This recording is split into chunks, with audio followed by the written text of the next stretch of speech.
to this Hermosa Town Board regular meeting Tuesday, March 15th, 2022 at 6 p.m. We'll start off with a roll call.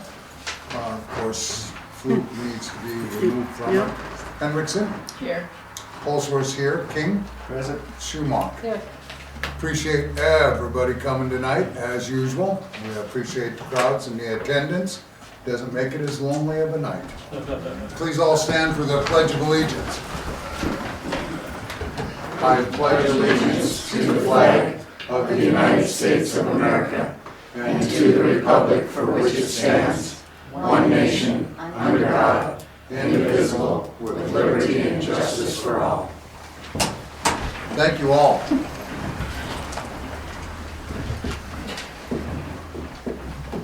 Call for changes, item number 2, review of current agenda items. The only thing I had with the engineer not being here tonight was Dollar General acceptance of statement and check. Did we cash that? Mm-hmm. Okay. So that would only be a discussion item under J.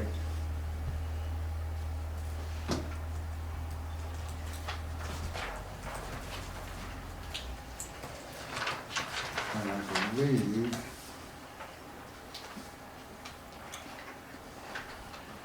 I think everything else will be okay. It'll be just regular discussion.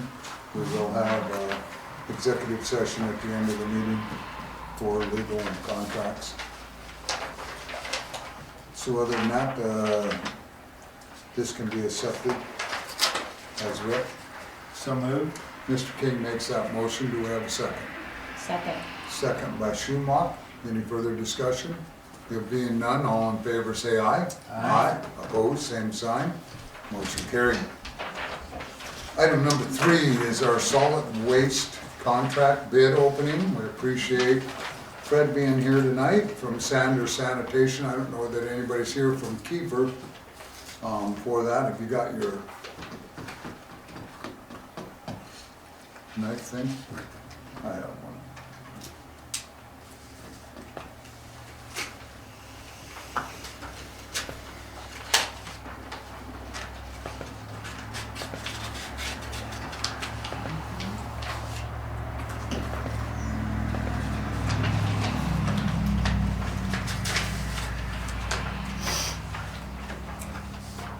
Okay, this first one is from Sanders Sanitation.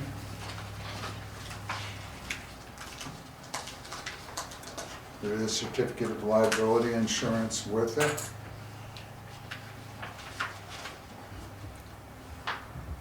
It is signed.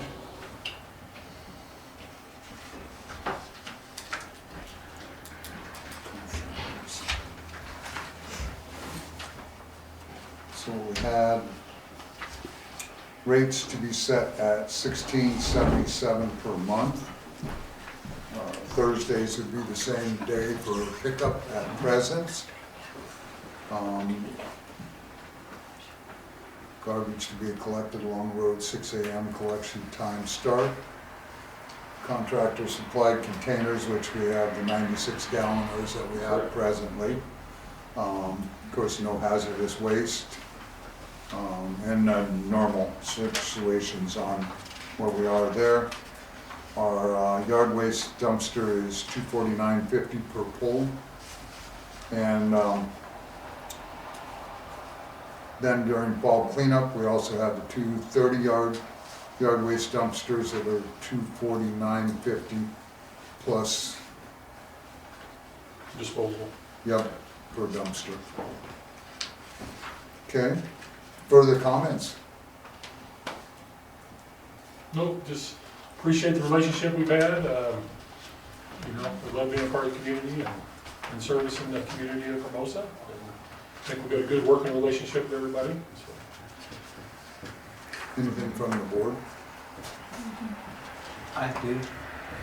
I appreciate the drivers because they're staying up on the road and not on the shoulders, and that has been a godsend on our road condition, keeping it, in good shape. And again, we had to kind of train all our citizens to get the dumpster out far enough that they could reach it with the arms, but, I think Appreciate that feedback. Yeah, I promise you, we work hard for you. and they're friendly, they wave when I wave. You know, I walk around my neighborhood a lot of times, and if we've got one trash dumpster that's overflowing, I'll take part of it and put it in another one, so they don't worry about it falling out, and, Sure. or if they've got something sitting on the ground, I'll put it into somebody else's, because trash is trash once it hits the street, so. Well, thanks for that feedback. I appreciate that. Well, and I've appreciated too that I've had comments from several that have said if they don't get their cans out and the driver notices they're there, they actually get out of the truck and go get them and bring them and pull From them. the house? Yeah. I've done it at my house. They've done that at my house.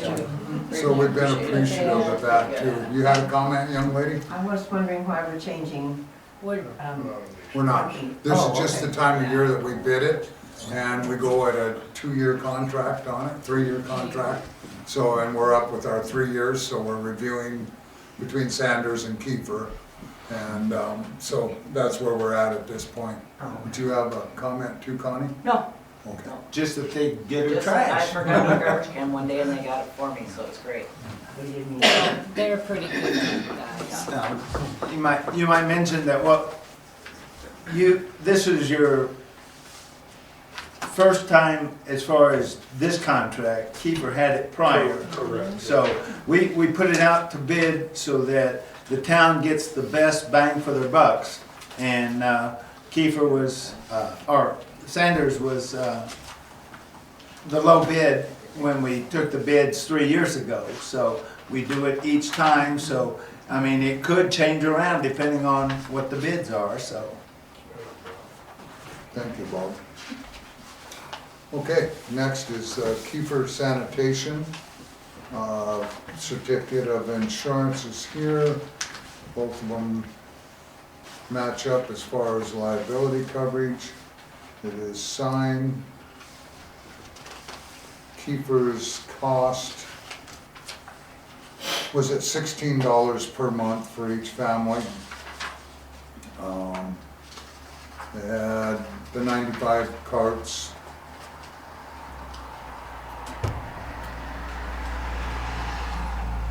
Yeah, and then they say carton bags only. If volume exceeds cart capacity, bulk items will not be taken, which I've seen Sanders has, no matter what. On normal collection day, bulk items, examples, furniture, appliances, yard waste, etc. So, all items outside of the cart will be charged $15 per yard extra, if anything else is put out there. And of course then no hazardous materials. The yard waste dumpsters are also $250 per pull. $250 per pull on anything additional. Pickup day as needed. Generally we call whenever we need them. Additional costs for the yard waste is $250 per dumpster plus $75 for additional cost for a delivery fee, $65 per ton disposal fee.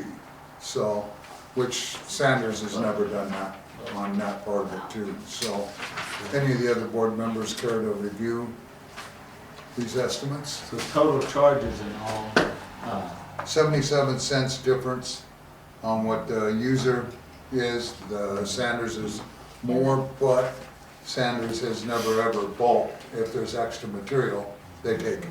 and then the other charges for the other, They were $249, There's no delivery fees. for- correct.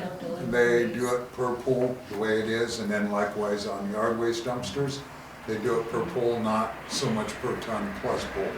So, that was one thing that Sanders That's what I did was for just our looking at. cleanup, was a straight cleanup $249. You know, to help offset for the public is what they did for us before. And then likewise, if, you know, they're not gonna, if you set a couch out there, they're not gonna take a couch. But it's a matter where the smaller items or something that's set aside we've all had that it's never been a situation on that either, so. So in total, Sanders is still less because of the additional charges here. On the toters, correct. So it's a decision, any comments from the public? Yes. Was the increase, Fred, because of gas? Because that's quite a lot of bit of an things. increase from 3 We live years in a different ago. world 3 years later.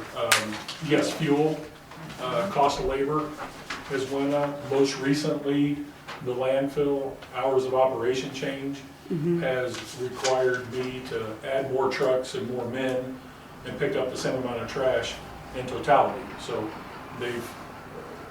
my cost of doing business has went up.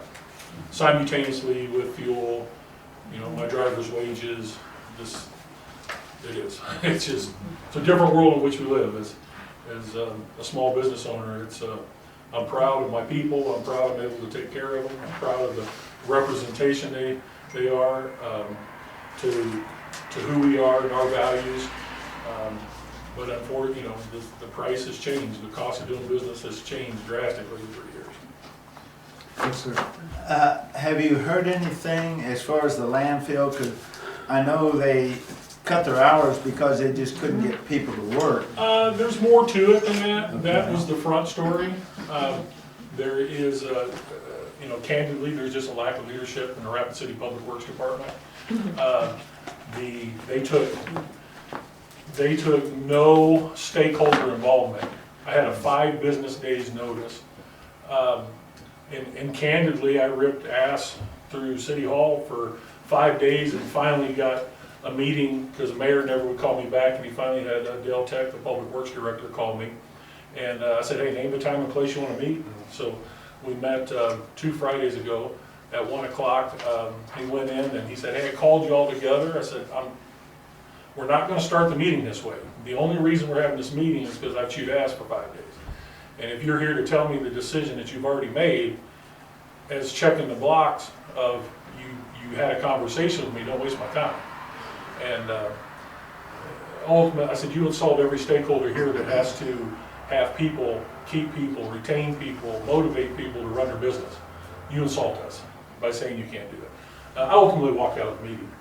Meeting started at 1 and I walked out at 1:06 because and I'm ashamed that and I told him, I said, there's a leadership problem here, and I'm ashamed I haven't been more involved because the leadership problem didn't start today.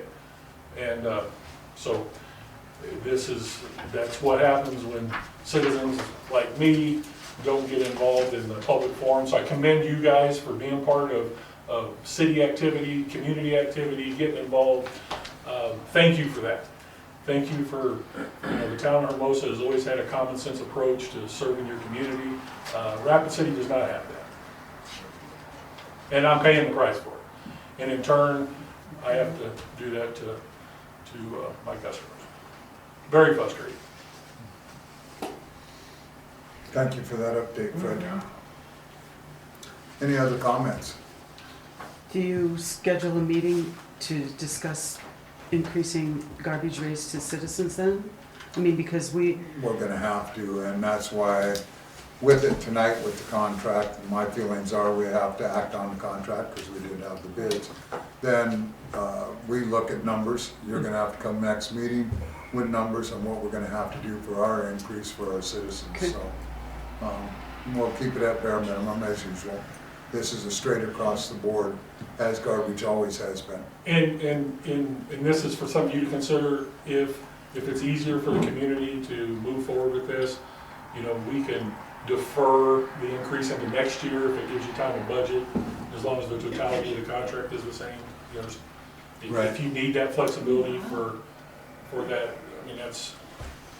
No, we appreciate that, and that'll help us get through. It'll take us 3 meetings to get everything done, 4 meetings, and once we've got that associated, then we can be in contact with you and see where we can put it together, but we'll appreciate that greatly. Yeah, that just. Whatever you can do on leniency Sure, on that, absolutely. and for our citizens and get them ready, because we generally like to give them a minimum, also a 30-day notice. Absolutely. So we're gonna be 2 months before we get to our Good. positioning on that. So that'll be greatly appreciated and very thankful for that offer. I will make the motion that we retain Sanders Sanitation at its present second it. bid rate as accepted today.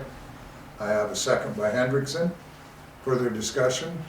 It being none, all in favor say aye. Aye. Opposed, same sign. Motion carried. Thank you, sir. Thank you. We Thank you. appreciate your Thank you very attendance much. tonight. Okay, with that being said, item number 4 is a consent calendar. Approval of the March 1st, 2022 regular meeting minutes.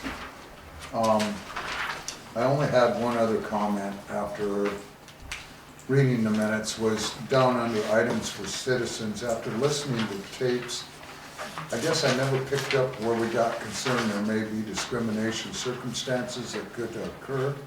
I never did hear that on the tape. Where's that? Where do you read that at? Under It items was in for the- citizens. It was in that discussion on the new Oh, ordinance, citizens. 30.07. Pardon? I believe it It was was on discussed, 30.07, right? that's what it was about, that's why we modified it for tonight.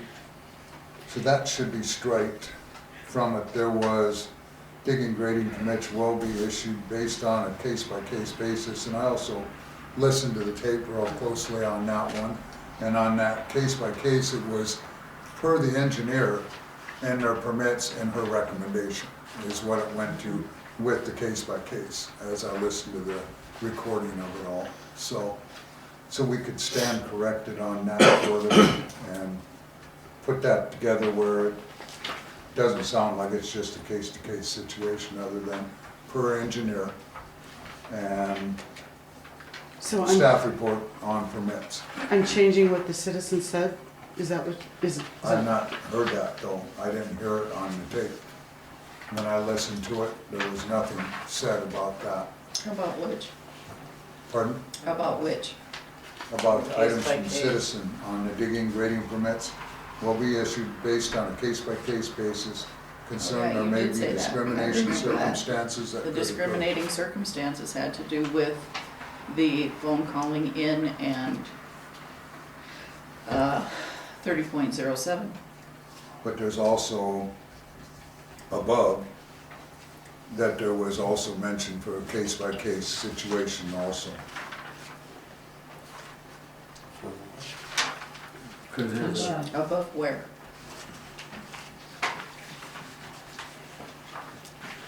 The case by case was in the planning and zoning and that was taken out Right, in the, under planning and Correct. zoning. yep. And then, But but it when- was carried down here, and that's where I listened to the very end of the meeting. And never did I pick anything up that was concerned with the was on discrimination. others. Well, perhaps we need to all listen to it again. So I'm amending that to take that out. I would like to amend that, please, yes. I disagree with some of it. I think we need to listen to it again before a decision's made. Because some of us feel we heard it, some feel we didn't. Which is fine. I do welcome that. Okay. I think that would be a good idea. Needs to be replayed. Because it's already been posted in the paper, so I mean, it isn't like we're doing anything other than for our own personal record. So, motion to approve these minutes, we'll have to wait till the next meeting now. Okay.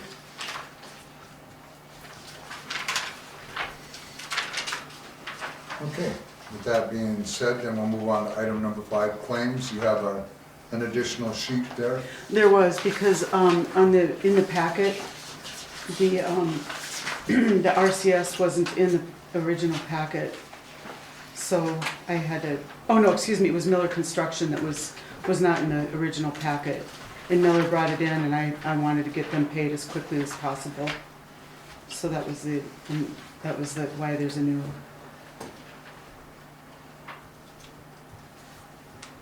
Okay. Any other questions on that?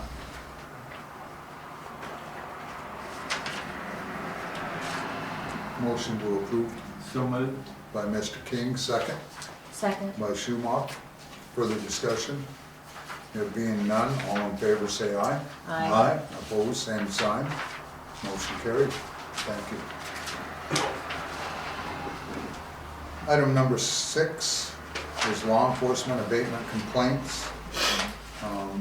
We don't, of course, we get the log once a month, and I don't believe we've had any circumstances on anything in law enforcement.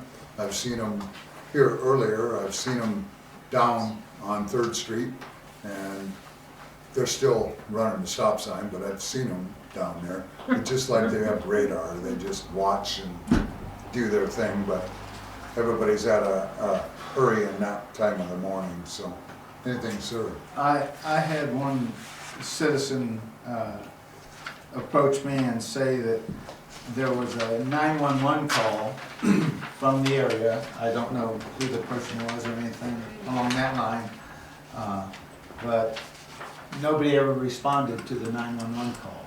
And this must have been 8-10 days ago, so. But that was just what I was told. And this was a person that had been told by the person that made the 911 call. So I don't have any more than that. I would have thought they'd have done a definite follow-up right away with that if it wouldn't have been an occurrence, so. And I don't know, Or come up here and fill out a report. what time of the day or any of that was. So I just, I had asked the citizen that I was talking to if they talked to the original person that made the 911 call, that they come and let us know that these type things occur so that we can, look into them. Right. Quicker than 8 to 10 days later. Yep, come fill out an abatement report. Mhm. At least inform us so that we can check with the, 911. Yes, ma'am. Well, that does sound like a whole lot of hearsay, she said, he said, she said through 5-6 people. I guess she'll just Well, call it was out just there. it was just 2 people. Oh, The your story original- made it sound more like he said, she said, she said. The but- original caller that had talked to this person, and this person talked to me, and so that's Okay. all. But I did have a question as far as, at the one meeting that you wanted the Custer County to be at the school at 7 a.m. So, and I wasn't quite sure because the kids can't even get in the building until 7:30. So what do they do from 7 until 7:30? I Well, mean, they lights are start coming around flashing. 3rd Street down there Whitney Street at 7:15, 7:20, doing about 50. So I was like, maybe they could split up and do some other patrolling before. And there is cross guards, right, at the cross Right. guard? Right. On 70, On or 40. excuse me, on 40, Yeah, yes. yeah. So I guess I was just curious why they need to be at the school at 7 a.m. when the kids can't even get in the building until 7:30. Well, that was due to the traffic coming in off of Whitney onto 3rd, running stop signs so they could get in line to offload their kids. Well, they're sitting up here at the school, not down in Whitney. But the lights are also flashing at 7, so. Well, that's what it was brought up, that if they're not here at 7, until 7:30, so much of this stuff is already done with. And so that's why we asked them to come in at 7 and not only be up here on 40, but be down on 3rd and Whitney so that they're seeing the total issue of what's going on. And that was brought up by a citizen that we had the people running the stop signs there, so That helped by me. Yeah. whomever it might have been, Yeah. yes. Okay. Kathy? Well, I talked to Matt. Matt he comes from Hot Springs, and it's their shift. The way their shift, he comes on at 7, he tries to get here as fast as he can. And because I've seen people go through those lights, like there's no blinking lights at all. And I talked to him about it, and he said he tries to get here as fast as he can to patrol this. And then he comes in the afternoon too. He says there's the 2 shifts out here. So that's why, he gets there later than he's supposed to, because he said he doesn't get on duty till 7, and then he rushes here from Hot Springs to to, Hermosa. And it does take a little while to get from Hot Springs to here, so. Yeah. Without them running their lights. Right. And we're not in that big a hurry for them to do it, No. so. Thank you for the input. Item 7, legal. I still haven't heard from Megan Kruger. Okay, anything else further? No, I'm just working on those resolutions of intent to annex. I think they're Excellent. 95% done. Got to wait for the updated study. Additional properties. I Okay. actually emailed them to you today.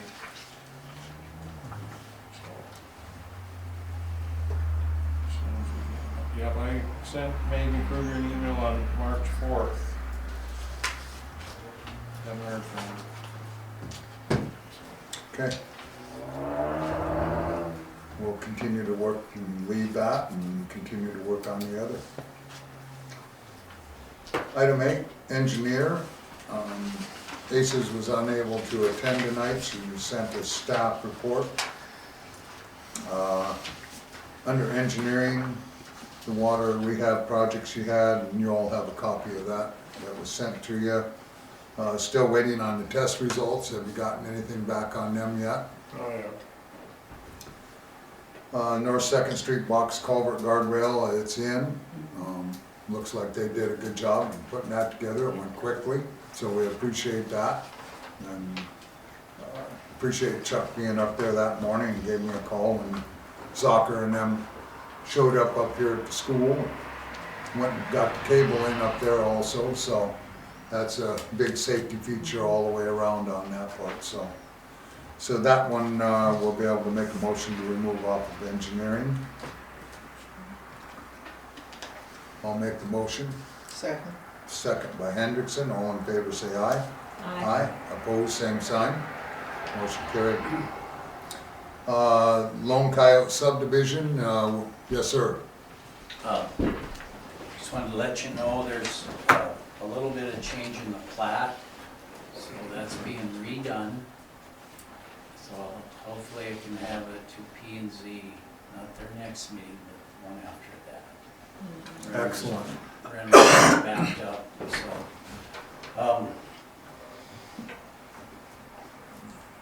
And I have decided to asphalt those roads out there. If Gail would check with Leah to be sure that 22 foot is wide enough for the asphalt. Yeah, and that'll be something that you'll definitely maybe want to send an email or staffer, To Gail? yeah, Okay. in that expression, and then to forward it on. That way ACES can get a hold of it that way. All right. And then for any of your staff report and whatever on the prelim too, give her plenty of notice to be able to review, so, Okay, the replat, correct. okay, all right. I'll talk again when we get down to Hermosa Hills. Thank you, John, for the update on that part of it, appreciate it. The Hermosa sidewalk project, still pending on that, we're just waiting. They're, like I say, it's just a matter of them seeing how much the project can be done and what the bid will come in at, and we'll deal with it from there. Item E is the sewer project, lagoon expansion, no update, no work started. Of course, that'll be all under the facilities plan on that part of it.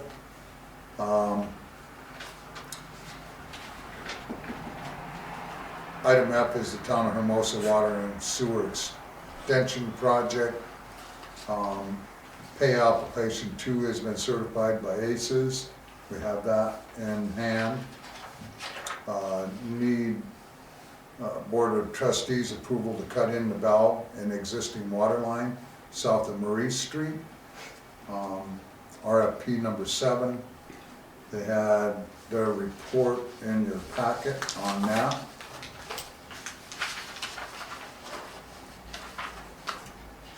It appears they apparently met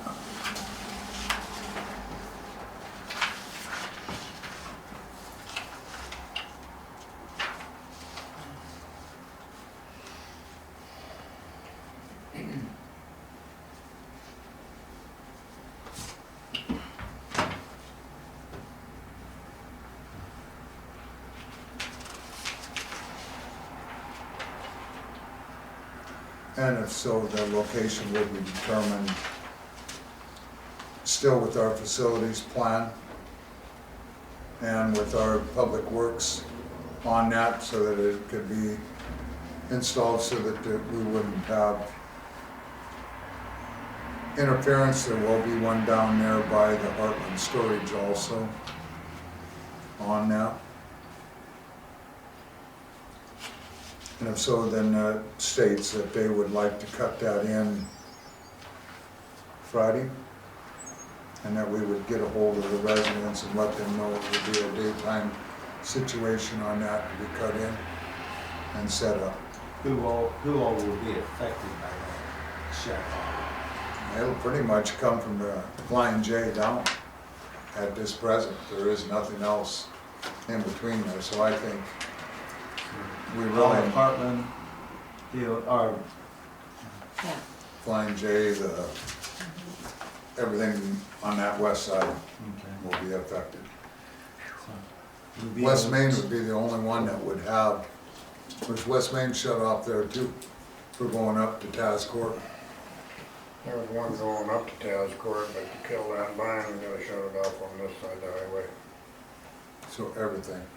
So that's why to me it would be of good importance to get this valve cut in and get it done. So when are we looking at getting these notices out to? Have to do it right away tomorrow. Yeah. I'd make the motion to allow it to be put in. Because if not, we're gonna have future problems Yeah. and have to do the same thing, so Do this. we have a second? I'll second. Second by Schumach. I have a question. Yes, Why was that not in the original plan? To have this gate valve? we have valves all the way through the original plans. Why was this one not inclusive?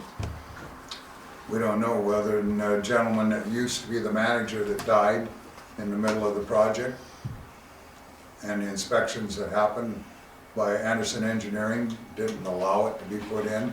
Mr. Ferguson thought they were, and Mr. Ferguson thought it was being done until he went down to find the valves with Mr. Flug, and there was no valves. So, all right, all in favor say aye. Aye. Opposed, same sign. Motion carried. Thank you, board. So we'll make that contact, let ACES know right away, and then it'll be appreciated, Gail, to start notification of everybody.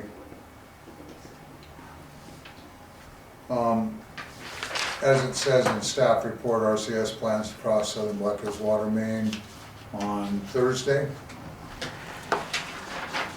with the sewer. Then they plan to cross the main on Monday with the water. Town will notify any affected properties for the Monday morning water shut off, which that valve will be greatly appreciated prior to that.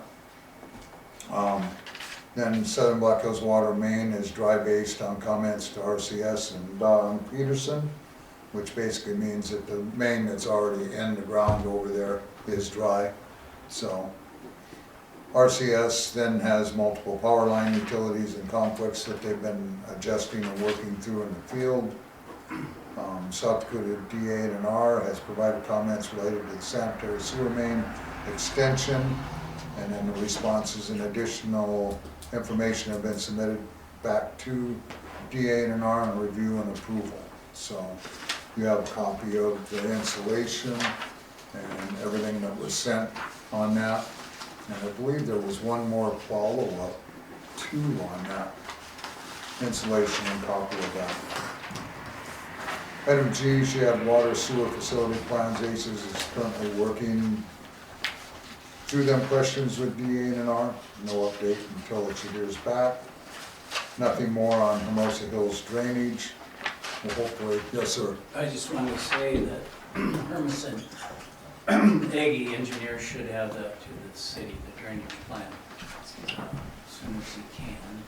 That's for Lone Coyote. No, for Hermosa. Oh, for Hermosa Hills. Yeah, And Good. which engineering firm was that? Hermosa Aggie.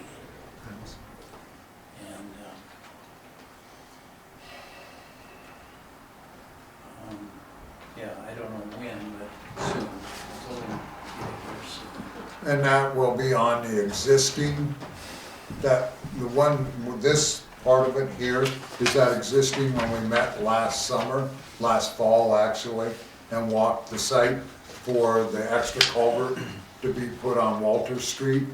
And then the finalizing of the seeding and dirt work to be done on Marie Street. Trent had made comment that he had handled 4 of them, I believe, prior to the weather changing, and then put the coconut screen down, got all of that done, did the 45-degree angle with the culverts coming under Marie Street, and then there was the original ones that you had originally done in the very first phase of it, were the ones that needed to be finished on the dirt work, the coconut screen, and cleaned up on the silting that had occurred there, and then seeded. So that was what we were referencing on finishing up on that part of the drainage. Okay, I'll have to check with Trent on that, I don't know where he is. Yeah, because ACES had all of that, a staff report on that, and Trent was there in that meeting. I believe you were out of town at that time, Montana, I think, when we went through all of that, so. Well, I would like to ask one question about Hermosa Hills. I'd like to start platting 30 more lots, and because the city doesn't have, I won't call it ordinance, but doesn't have a rule on how many lots can be platted before there's more than one exit. I'd like to do 30 more, eventually it'll go out to Naya Street. But I'd like to, as long as, I think if there's a high end, I'm not aware of the number of homes, but I don't want to overdo it. I know that was addressed by ACES at a prior meeting because of that aspect of that other access by the movie theater and that extension there, and possibly coming out to that as far as the other ingress, egress, as far as that Yeah, at discussion. some time I will do that, obviously, And she had that all listed on that, and it was on a, I forget, I don't, of course, have that staff in front of me, but that was discussed on that, or the possibility when you were gonna cross the gas line and go into the next phase west, that tying up to Tenaya, up to the top, was a possibility too of coming around for another access, or doing, as far as movie theater, coming down, no, that's Tenaya, Taz was the other one on the top. But I guess my question is, do I need to go out that way if I do 30 more lots? The reason I ask. That'll be an engineer question, John. All right. That you'd need to also include on the email to the town, and ask ACES that question also. Okay. That's nothing we can Okay. address. I'll ask Gail in the same email to ask. Yeah. Dave. That would be appreciated. Okay, I think that's all I have. Okay, thank you. Thank you. Dan, you have a hand up? Bob, I think that's painted shut. I think so too. Well, that's not good. Yes, ma'am. All this drainage you're talking about here in Hermosa Hills, is that on the contractors, or the developers' dime, or is that on Hermosa's dime? No, that's contractor developer. Thank you. Okay. Item I is the Whitney Street drainage. With the South Dakota Rural Water Systems Report. And then we have the Public Works update on that.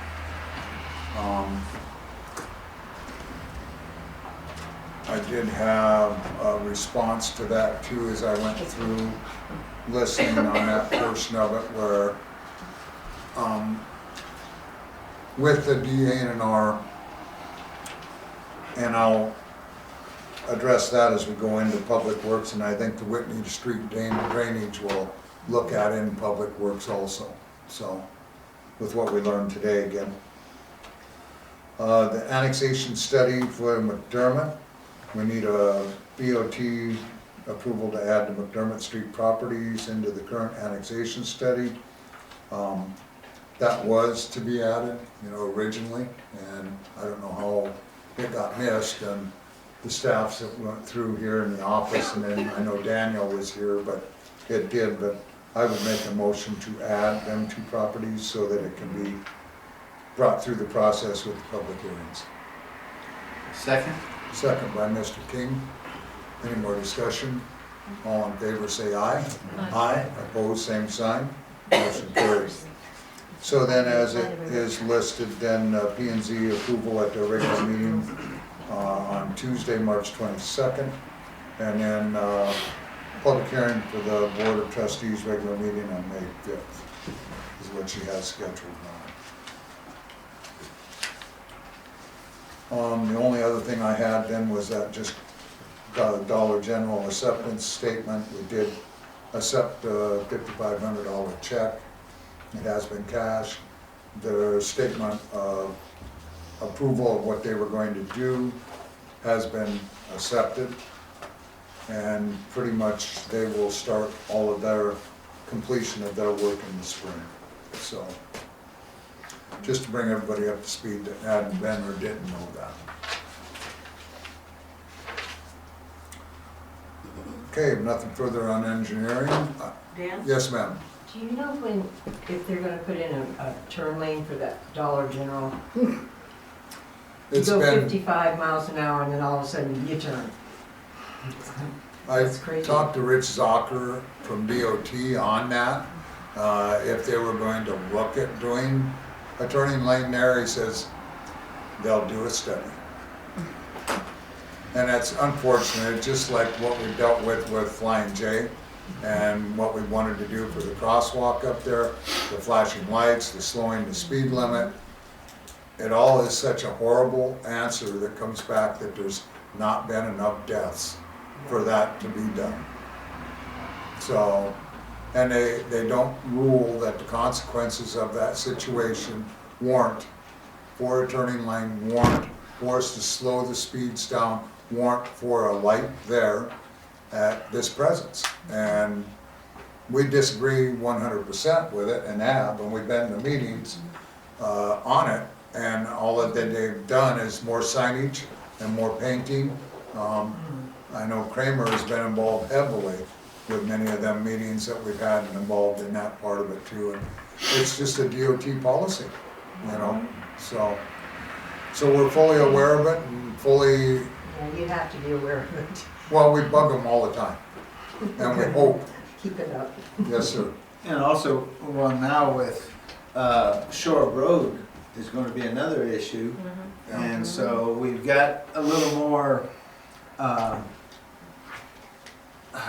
concerns that we can throw at them, because that hill and right where Shore Road takes off, if we get additional traffic in and out of there, it's gonna be even a worse situation than down here, because you've got that hill that they're coming up over, so. Yep. We're working on all these issues and trying to work with them, but, Well, thank you. Thank you. Item 9 is planning and zoning. We have item A is the, of course, P and Z March 8, 2022 minutes that are in your packet for your review. Item B is the permit 2022-02. That's, of course, the subdivision plat application for G&G Development, Walnut Grove Park. And that's pending revised staff report because we haven't received that yet.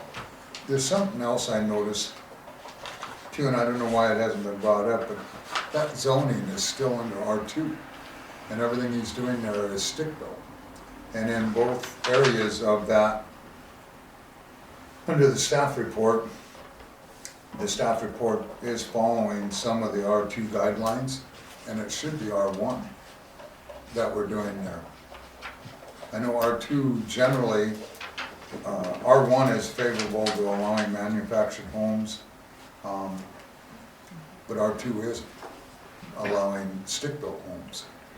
So that may need to be a question that we send to ACES in the review also of the, making sure that she's comfortable with that zoning of R2 in that area. Okay. Did anybody else have anything else that they reviewed through that staff report? So previous lots that were built on, those were all R2 platted That's what's occurring. zone. So that's why it should be, there was to be a buffer, and it may very well be, maybe it's a typo on that, that's all I I don't want think is a so. correction. I don't think it's a typo.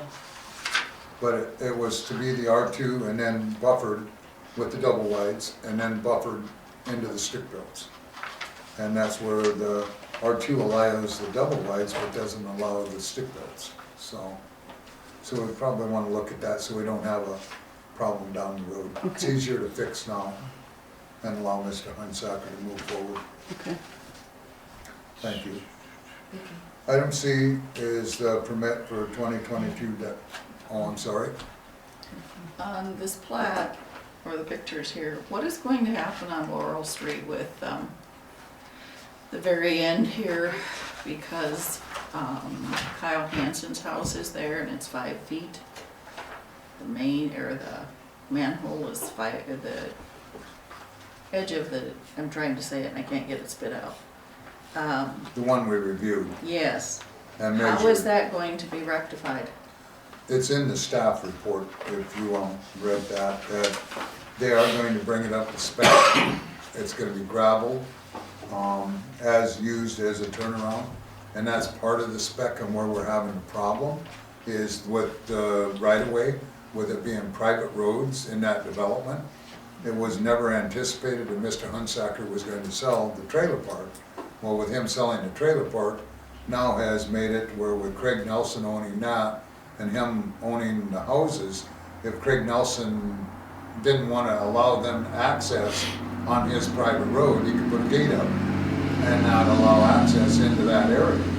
And likewise with Laurel on the top, if we don't have the turnaround for emergency vehicles or for that to have access to be able to come around, also for ingress egress, then that also causes a problem. So that's where all the staff report communications have been through, that's got to be brought up to spec, not necessarily How can it be brought to paved. spec without being changed? Because he's within 5 feet of the man's house. That's what they're working to. Okay. That's what was brought up at the last P and Z, Okay. and confusions of all of what went on. I think Schumach remembers where that was headed on that part. Yep. He's planning on graveling that and he's gonna take the gate down and make it a road that goes all the way through. The gate there at the end, I understand that. that's gonna all come out and he's gonna turn it all into gravel for now. And, Then he was gonna move it in so that he could make enough right of way for a 24-foot top to make that radius. but he's not planning on, giving the streets to the town, he's gonna keep it private. We denied, or P and Z denied in their minutes, and per engineer staff report, that they will remain private streets, that we won't take them over because they don't meet our ordinances. Okay. So that was the confusion with it being sold that caused that whole situation Okay. and could cause worse problems. So they will need to start their own HOA to be able to repair and do their streets down there. Or developers will have to be responsible, and that was part of the language that also has to be put in the staff report, that Craig will be responsible for plowing the roads, maintaining them, and Mr. Hunsaker, and in the event that they sell, that will transfer to the new owner. So it's always covered. Okay. Thank you. Okay. Item C is 2022-04, conditional use permit. Parcel 9322, cold storage and maintenance on personnel equipment. That's where Mr. Ferguson is located. In the minutes, there was no problems, no situations with it, and it was a motion to approve and allow it to go for another year, and I would make that motion. Seconded. Second by Hendrickson. We have no further discussion. All in favor say aye. Aye. Opposed, same sign. Motion carried. Thank you, board. Item D is permit 2022-05, the informational permit, 710 Tenaya Street, the food truck. That was also in the minutes of P&Z. There was no problem with it, just the only thing is that the vendor needs to come up and get a vendor license. That was it. So they had no problem with that, and we're okay with it. So motion to approve So and moved. Second.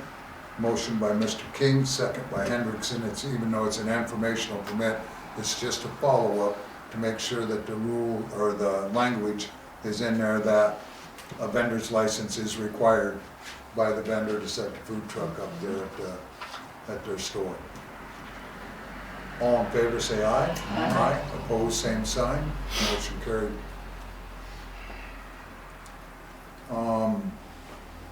E is the ADU ordinance. You have that in your packet. It was reviewed by Mitch on this, and went through. We made the changes. The big changes were the on the wheels part of it, that we had issues. The skids was all answered and put together. The square footages were put together, and all provisions that were also listed on it that were conditional, that it of course will stay with the property, it will have to be in a trust, and it has to be lived in by that property owner to become a tiny house or in the ADU. So if you have the square footage, meet the square footage requirements and not go over your 40% rule, that it is allowed and you would be able to do it. They range from the 200 to 800 square foot in sizes and what was put into the ordinance itself. It's listed with all of our ordinances to back up that go along with the subdivision ordinance. I did not research each one of the numbers of ordinances, so I'm praying that they're all correct in how they're written. But other than that, all the language I felt in the ordinance itself was comfortable and correct. I would make a motion to approve since we've been working on this so long. This is an ordinance, right? Well, we'll have to do 2 readings then. Right. Put a motion to approve that we move forward Okay. with it to be in the process of an ordinance. Okay. Yes, sir. Well, we can go ahead and get your. Because I see it's approval on, it's and under just- old business item C, ADU zoning ordinance. It's Was been that- there for, I know, but was it intended that we have a first reading tonight? no, Oh, no, I wanted everybody to look at it one Okay. last time before going for first reading. okay, gotcha. But now, Dan, that you say that, with the numbers on there, I don't know if we need to check that. I mean, I hope that's been, Well, Mitch reviewed, Yeah, I reviewed it. okay, so that's where, okay. Unless council wants to do it again. Council? Council? Good. Gail. Oh. Just Justin. Unless Oh. council wants to review it No. again. No, co-counsel. I have one question as Yes, far as sir. clarification, on, the B6.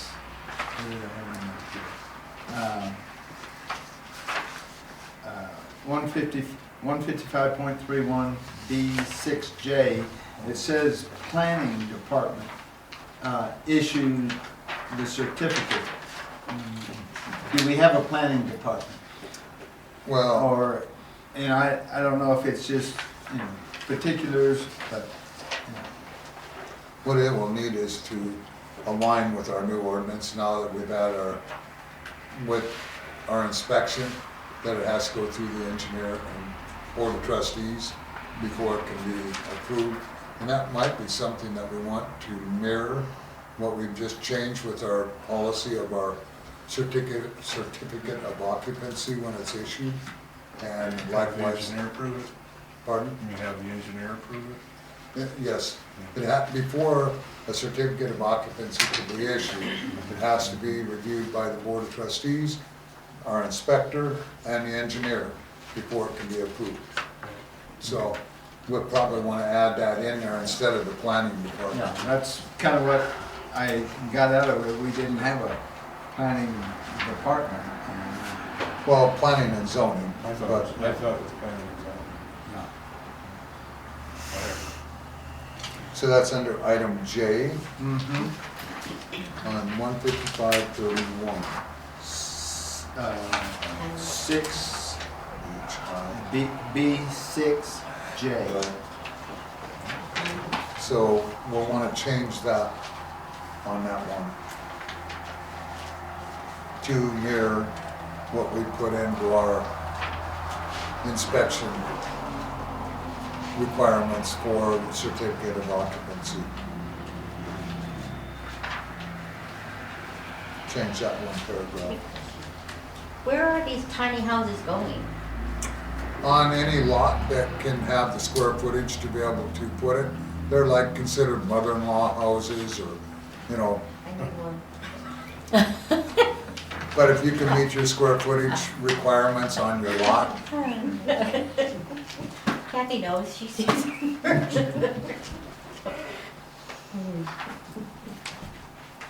and then it's meeting the zoning requirements and everything too on them. So we'll just allow no motion to be made, the motion didn't get a second anyway, we'll just add to our next agenda where we'll take it off of old business and move it as we get to old business to new business for next meeting for the first reading.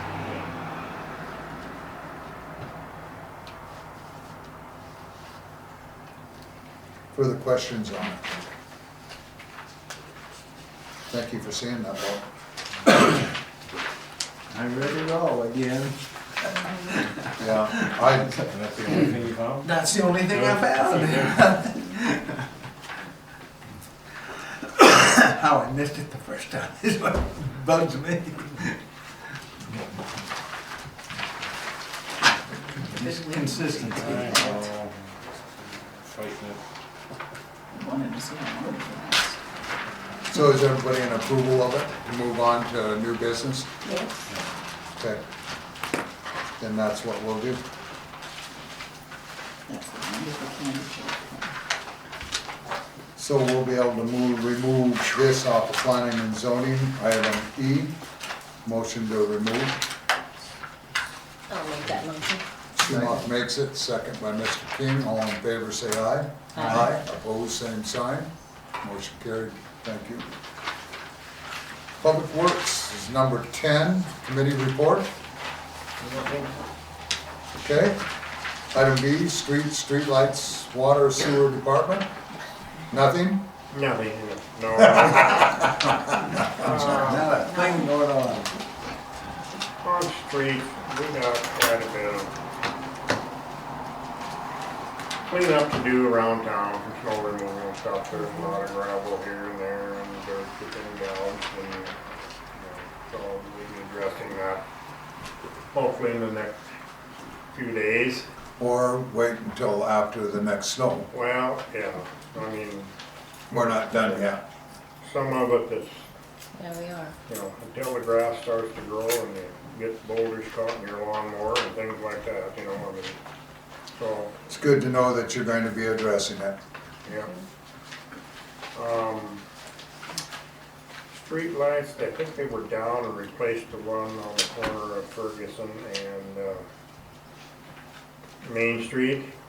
We've got, I think, 2 more, maybe 3 that are in stock. We still have, I think 5, maybe 6 that are still yellow lights that will get replaced with, the new, When they go bad, right? yeah, when they go bad, we'll change them out. we've got them in stock. Right. They finally come in off the tuna boat, so. And that's about it. Water, Mikey was here again today and we went through the water reports and the usages and the hour meter. And I think we'll probably try to do a spreadsheet on that from the logs that are in the lower pump house and that kind of stuff. Everything settled down almost 100% less than what it was. So, still have some issues here and there with water coming out of the ground. I have no idea if that will subside in a period of time. We've got another quite large area on the east side of the railroad tracks that there's a lot of water there. We've sampled it. The DNR sampled it. And so we're looking into that.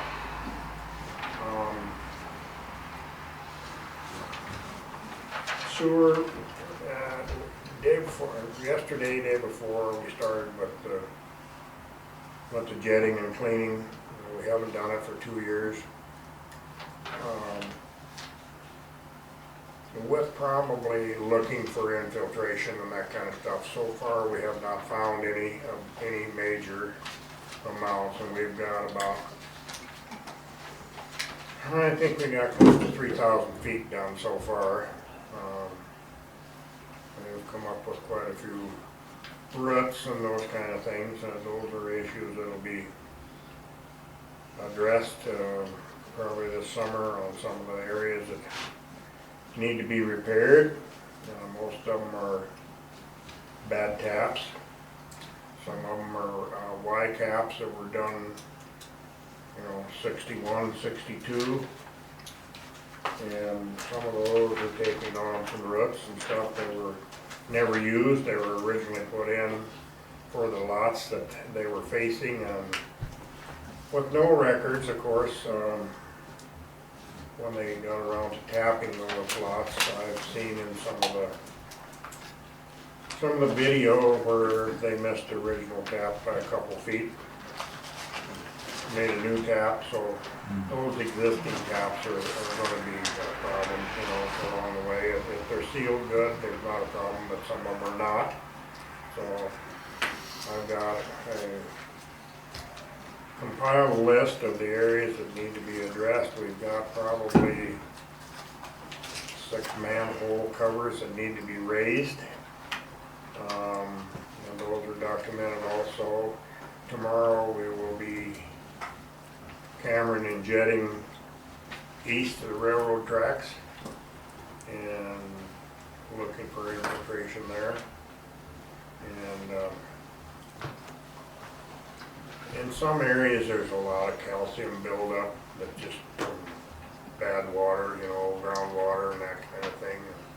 He got his camera stuck today in the line down there in the alley behind Dan's, and he got pretty excited, but we got it out. So that camera's $36,000, so we didn't want to have to dig it up to get it out.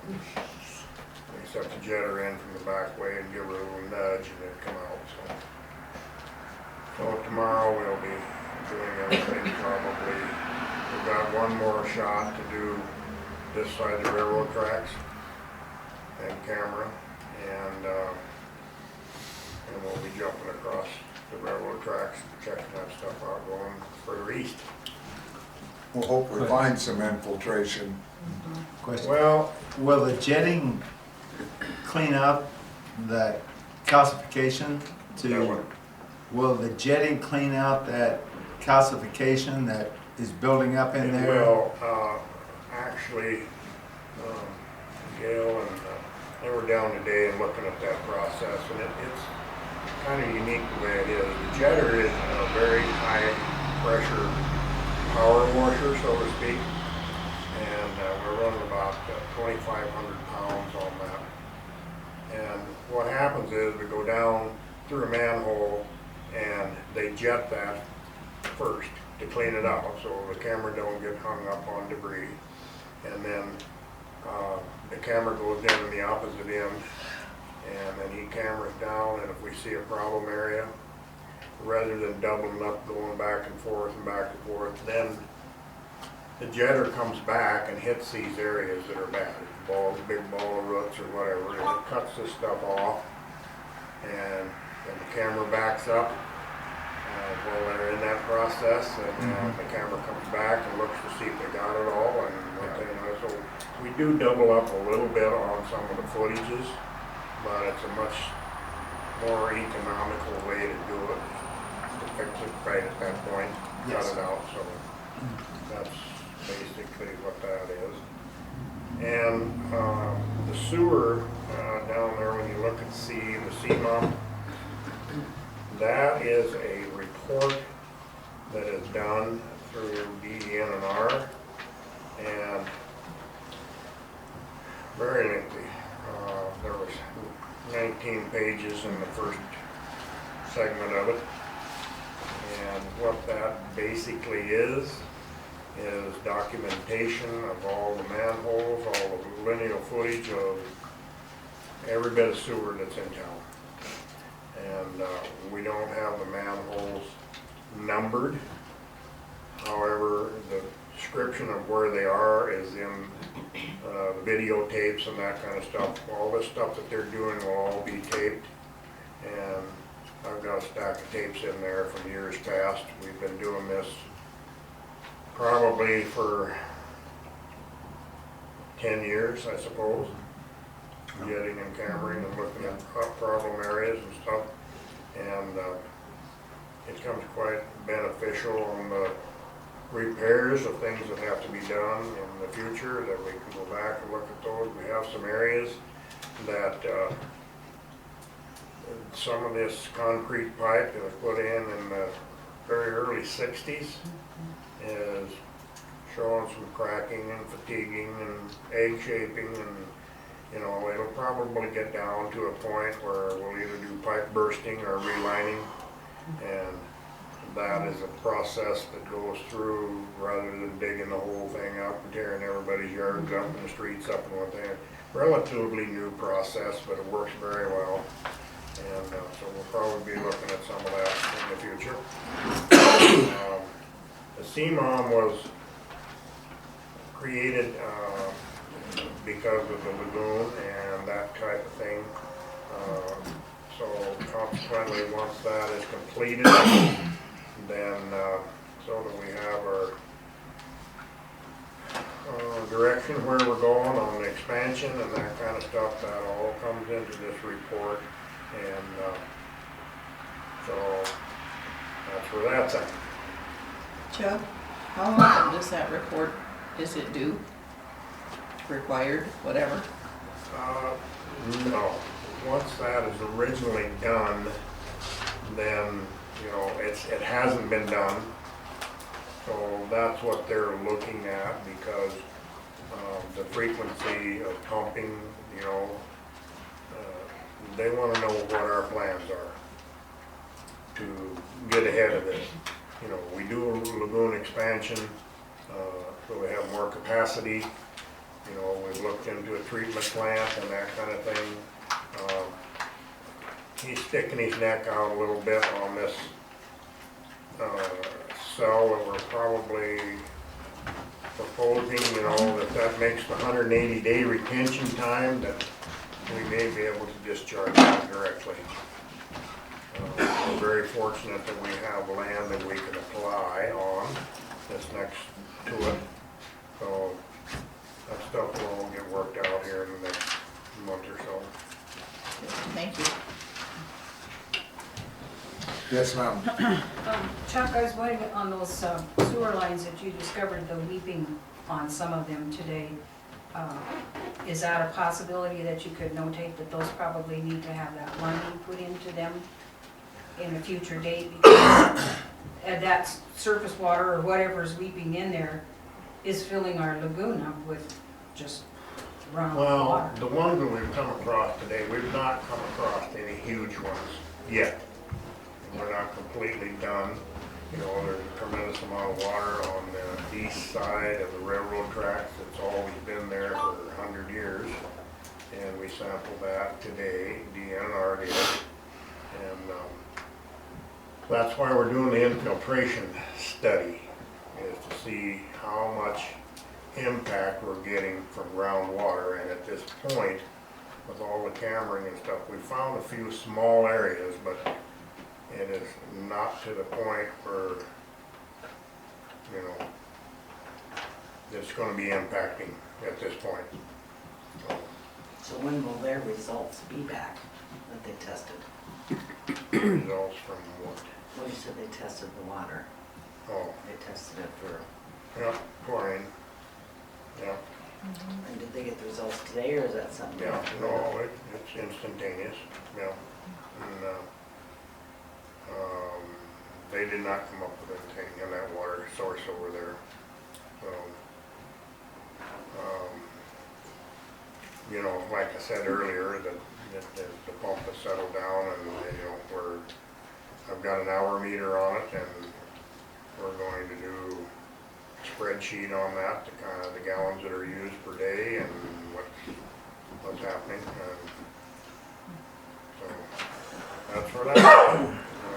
And I think too, on what Ms. Hendrickson stated about as far as the report, the CMOM report is a different animal because of what's occurred, but you still have your yearly water and sewer reports that have to be filed every year, and that cannot be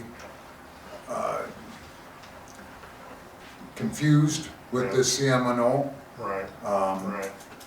You That do is- yearly that is the reports on major- everything. That is the major infrastructure of these maps and stuff.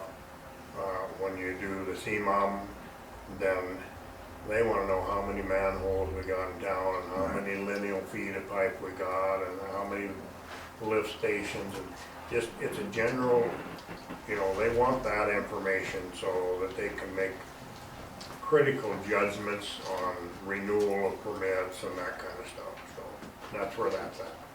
And there's probably, I suppose, another 20 pages yet that's gotta be filled out, somewhere in that area. We were told by DNR that usually a town hires a consulting engineering firm to write that CMOM report. Right. So I don't, and it's due May 1st, so I don't know what plans are for So helping that'll Chuck be with something, that. when I seen that, that we may very well have to talk to ACES about. Well, the only situation there is that she's not gonna be familiar with everything that has to be done. I believe that, But being the engineer, she's So got do to you want to learn. write it? yeah, Okay. But I think in the report of it, ACES should be involved because of what they are doing with our infrastructure and what they're doing with facility plans to what the extensions are. this is all existing structure, Correct. yeah. And so that's why that familiarity is not a bad thing. And for Gail to be put in that position to write that, put it out, and use the terminologies that need to be, it's something we could review, either or way. If Gail's comfortable with doing it, good. I have no problem. With me writing the CMOM? No, I'm not. No, I Well, can't write Chuck- the Chuck CMOM. will Chuck be is doing doing it. it. Yeah. Relax, babe. I mean, like I said, they've said that usually a consulting engineering firm writes the CMOM reports. Well, that's because the 90% of the municipalities have somebody that's on board that is familiar with this stuff. However, ACES is not familiar enough at this point to be able to write it. I mean, she can be involved, I don't have a problem with that, but she's gonna need all the information from me to start with. So, I just think for the filing of it and for the status of it, for future needs, it would be good to have that paper trail. Yes, ma'am. I was just wondering, on the water that's pumped up to the towers, if that is metered as it goes into the towers, and then if the water that comes out of the towers is metered, so that you can compare those to your meter readings, to show any discrepancies of missing gallons of water. Yes. Let me explain a little bit, Marge. We do have it metered going into the towers, and then as it comes out of the towers, it's the various meters around town that we read showing where the usage is. You've got a main meter down Yeah. in front of Yeah, I the realize that, yeah. mobile home park. So we tally all the individual meters to see how much water is flowing through those meters and being used in those locations. And that's what we then compare to the main meter that's filling the towers. But So, if you have a leak in your tower somewhere in the base of it that you're not aware of, and you're not metering the water that's coming out of that tower, how do you know you're not missing a bunch of gallons of water, like what's been running all over town right now? And are you planning on replacing any more of those old pipes? My goodness, that picture of that one. I mean, this water around here in the ground just eats that old metal pipe up. Do you have plans on replacing some of that old stuff? Go ahead, Terry. Yes, Marge, we are. We are going to have the other side of it dug up. Chuck and I discussed that today, and have that brass fitting replaced, have it taken care of before any other issues could happen. So And yes, that was we are. right up by the water tower? Yes, so we're gonna have that replaced as soon as we can get it. And that was outside of the water tower, right? Yeah. So it was not metered, that's what I'm saying, if you have a meter going in and a meter coming out, then you can, distinguish your gallons loss from the meter readings. That's why the water loss reports are done. The master meter checks everything that's being pumped, and the individual meters are all calculated, and the north users and the east users and the west users, all of those meters, all of that water is totaled together, and that's how you come up with your water loss. So where that water, the pipe that you replaced up there, or that, whatever it was that metered? Were you aware that it was leaking that bad up there? We didn't know where it was at the time, however, it was metered through the master meter. That calculates everything that's pumped from the well to the towers. And That then- still doesn't answer my question. When it's leaking out, when it comes out of the tower, you're not aware how many gallons are missing. I mean, we're probably missing millions of gallons. That's why you do the water loss reports. Yeah, that doesn't do any good if you don't have a meter to compare to all your other meter readings. Is what I'm saying. I don't know how I can explain it any better, because I don't the know how I difference- can either. The difference between what's pumped down there and what's used here is the loss. And if those don't jive within 10 to 15%, then that's where your water loss reports comes into place and shows what percentage that is lost between what's pumped and what's running through all the meters. So you must have a heck of a lot of gallons that have been lost and that you didn't know because they were coming out before it was metered. We know we pumped it, and it didn't go through these meters, so we knew we had the loss. and that's what we were looking for.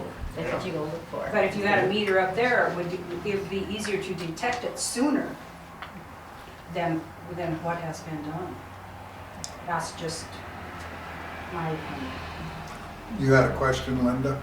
No, I was gonna add to that conversation by saying, I think what Margie means is that there needs to be a meter on the output lines up at the tower before it goes to the users to see the difference. And I don't know what the cost of that would be, or, how easy or difficult that would be to do, but I believe that's what Margie is trying to say. Yeah.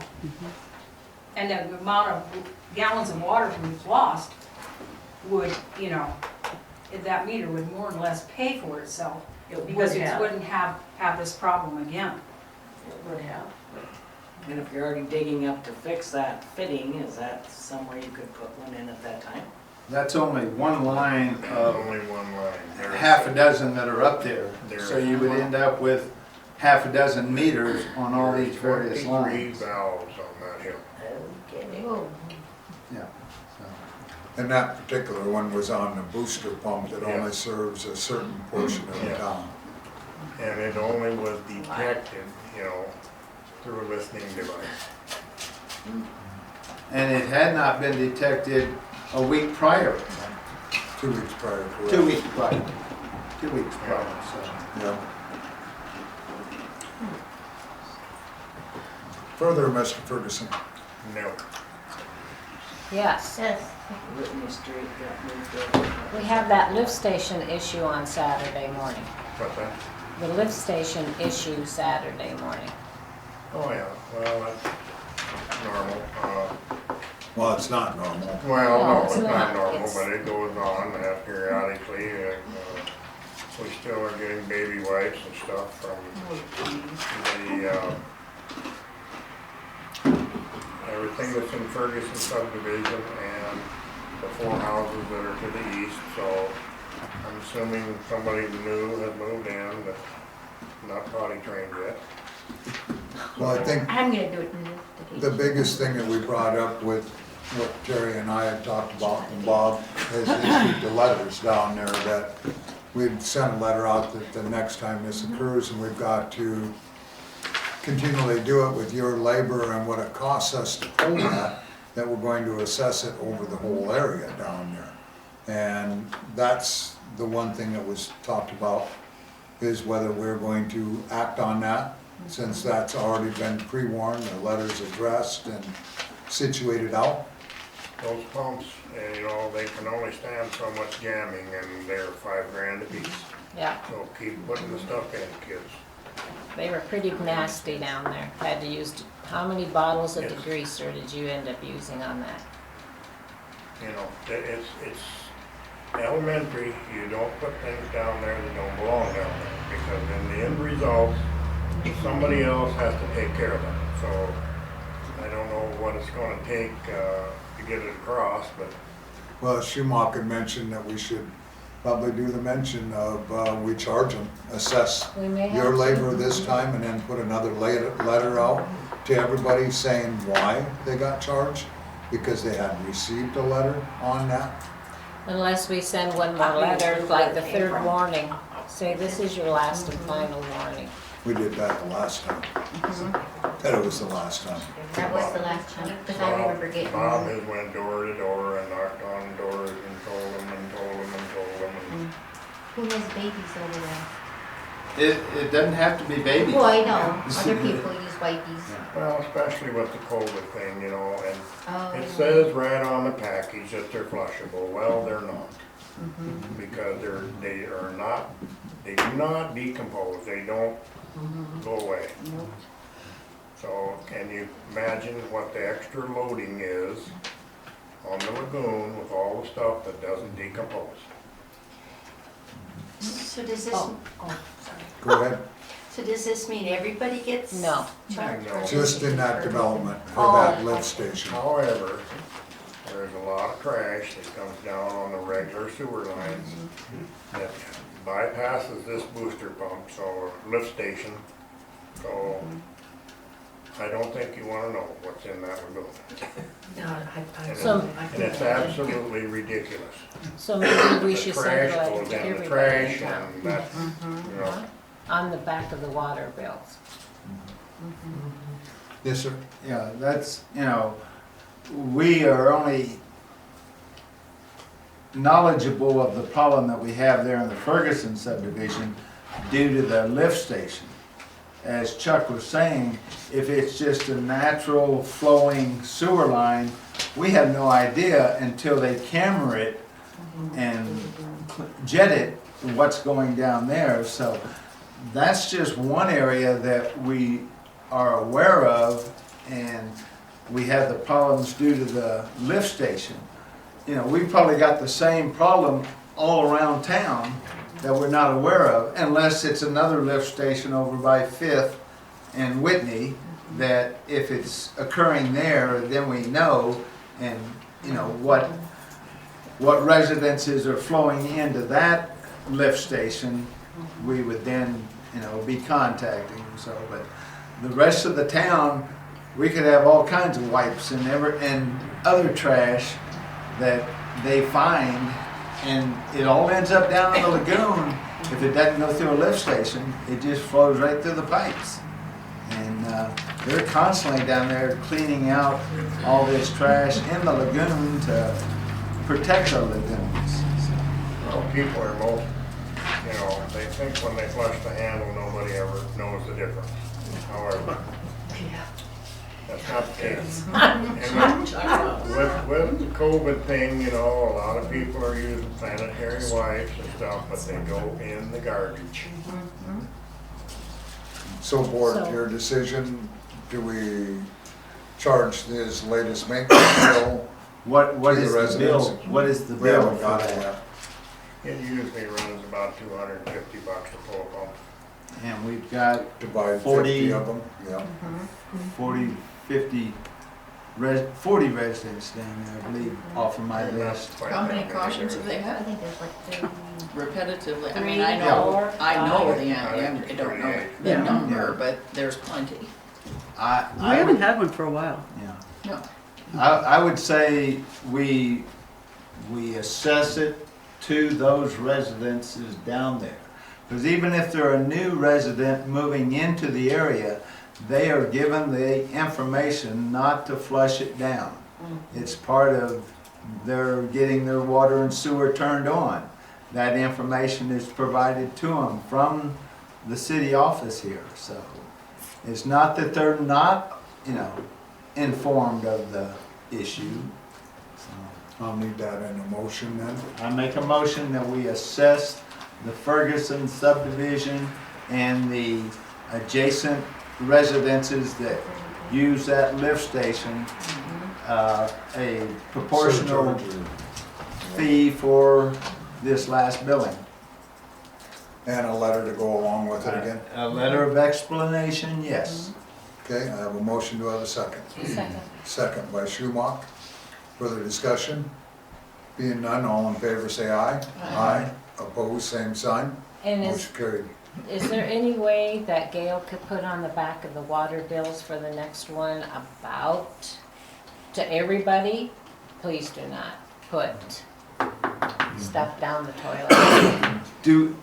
Do we have that information on our website? That might be the easiest way, That would be- if we put a note, you know, this is a concern, additional I don't know if it information. is or not. I can't recall if it is or not. You know, But I've got it on a note to put it on the next bill note again. Okay, and then Mr. Ferguson, I have another question, and pond doctor's back up and going, The what? the pond doctor, Yes. okay, I wondered about that. Lagoon pumping, any more on that? I'll be That's with you in a kinda minute. in limbo at this point right now. I mean, yes, we probably are going to do it, but we still have to iron out a few things. The ground has to be chiseled. You know, now the frost is starting to come out. I had a little conversation with Stanley today about it. And so it's still in the works, you know.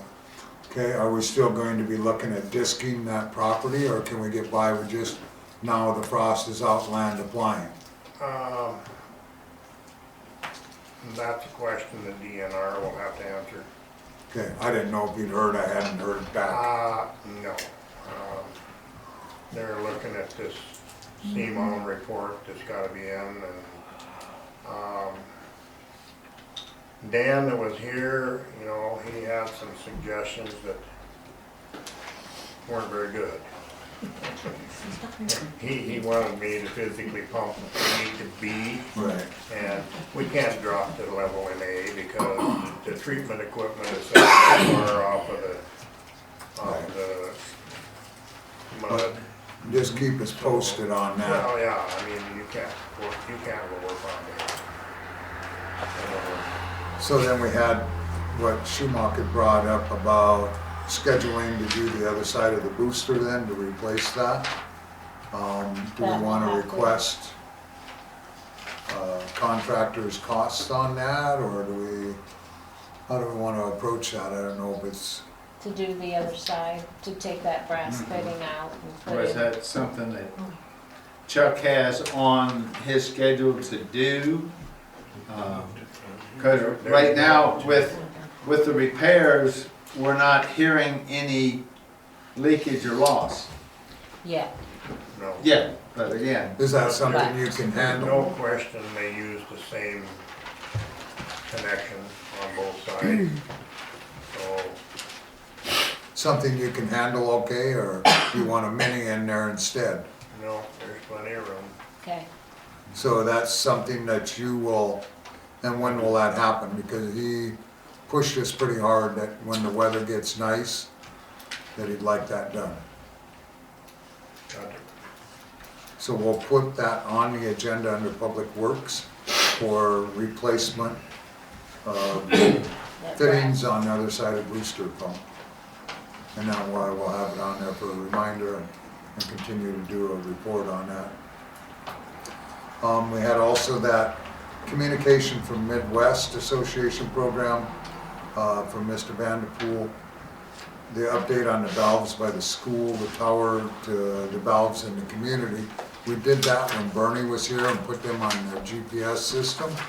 And we haven't had anything else that's been brought forward from the school as far as the as-builts yet. But with Midwest, they're offering, of course, assistance while they have time to remap all of this again.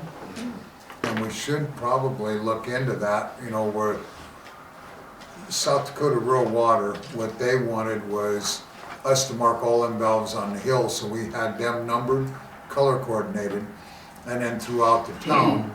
And on his maintenance system report, which is under 10E on your agenda item, are the items that he had recommended to Mr. Ferguson start doing, from the valves to every 2 years, to the daily, to the monthly. Well, this would go hand in hand on that situation if we were to look into that. And look at Midwest possibly coming in and working them valves. Yes, sir. I was wondering, didn't you guys do some tests on that water that's coming out of that pond down there on below me, running all over below you? Did you ever get the test results back on that? No. What is that water? There's 4 different agencies that tested it, and it always came back that there was low levels of chlorine, but yes, yet there was also where the natural minerals that come from groundwater affect the tests to make them show chlorine. And so between rural water and our citizens to DANR, they've all come up with different testing along with FMG. They've all come up with low levels of chlorine to also levels of minerals that make it read chlorine. The tests they're doing now are also reading the same, where the levels are coming up as mineral water. we're not getting the high concentration of chlorine that it would be if it was Coming out of the tap. all drinking water. Why isn't the valves closed on that, and put it in that pond? You can put a lot of that water in that pond, can't you? It comes right out of that pipe from that pond. Right, but So what is that's, that holding pond for? that is to release the water at normal historical flows, which that was designed for that. So if they have a big event, let's say a 3-inch rain, Yep.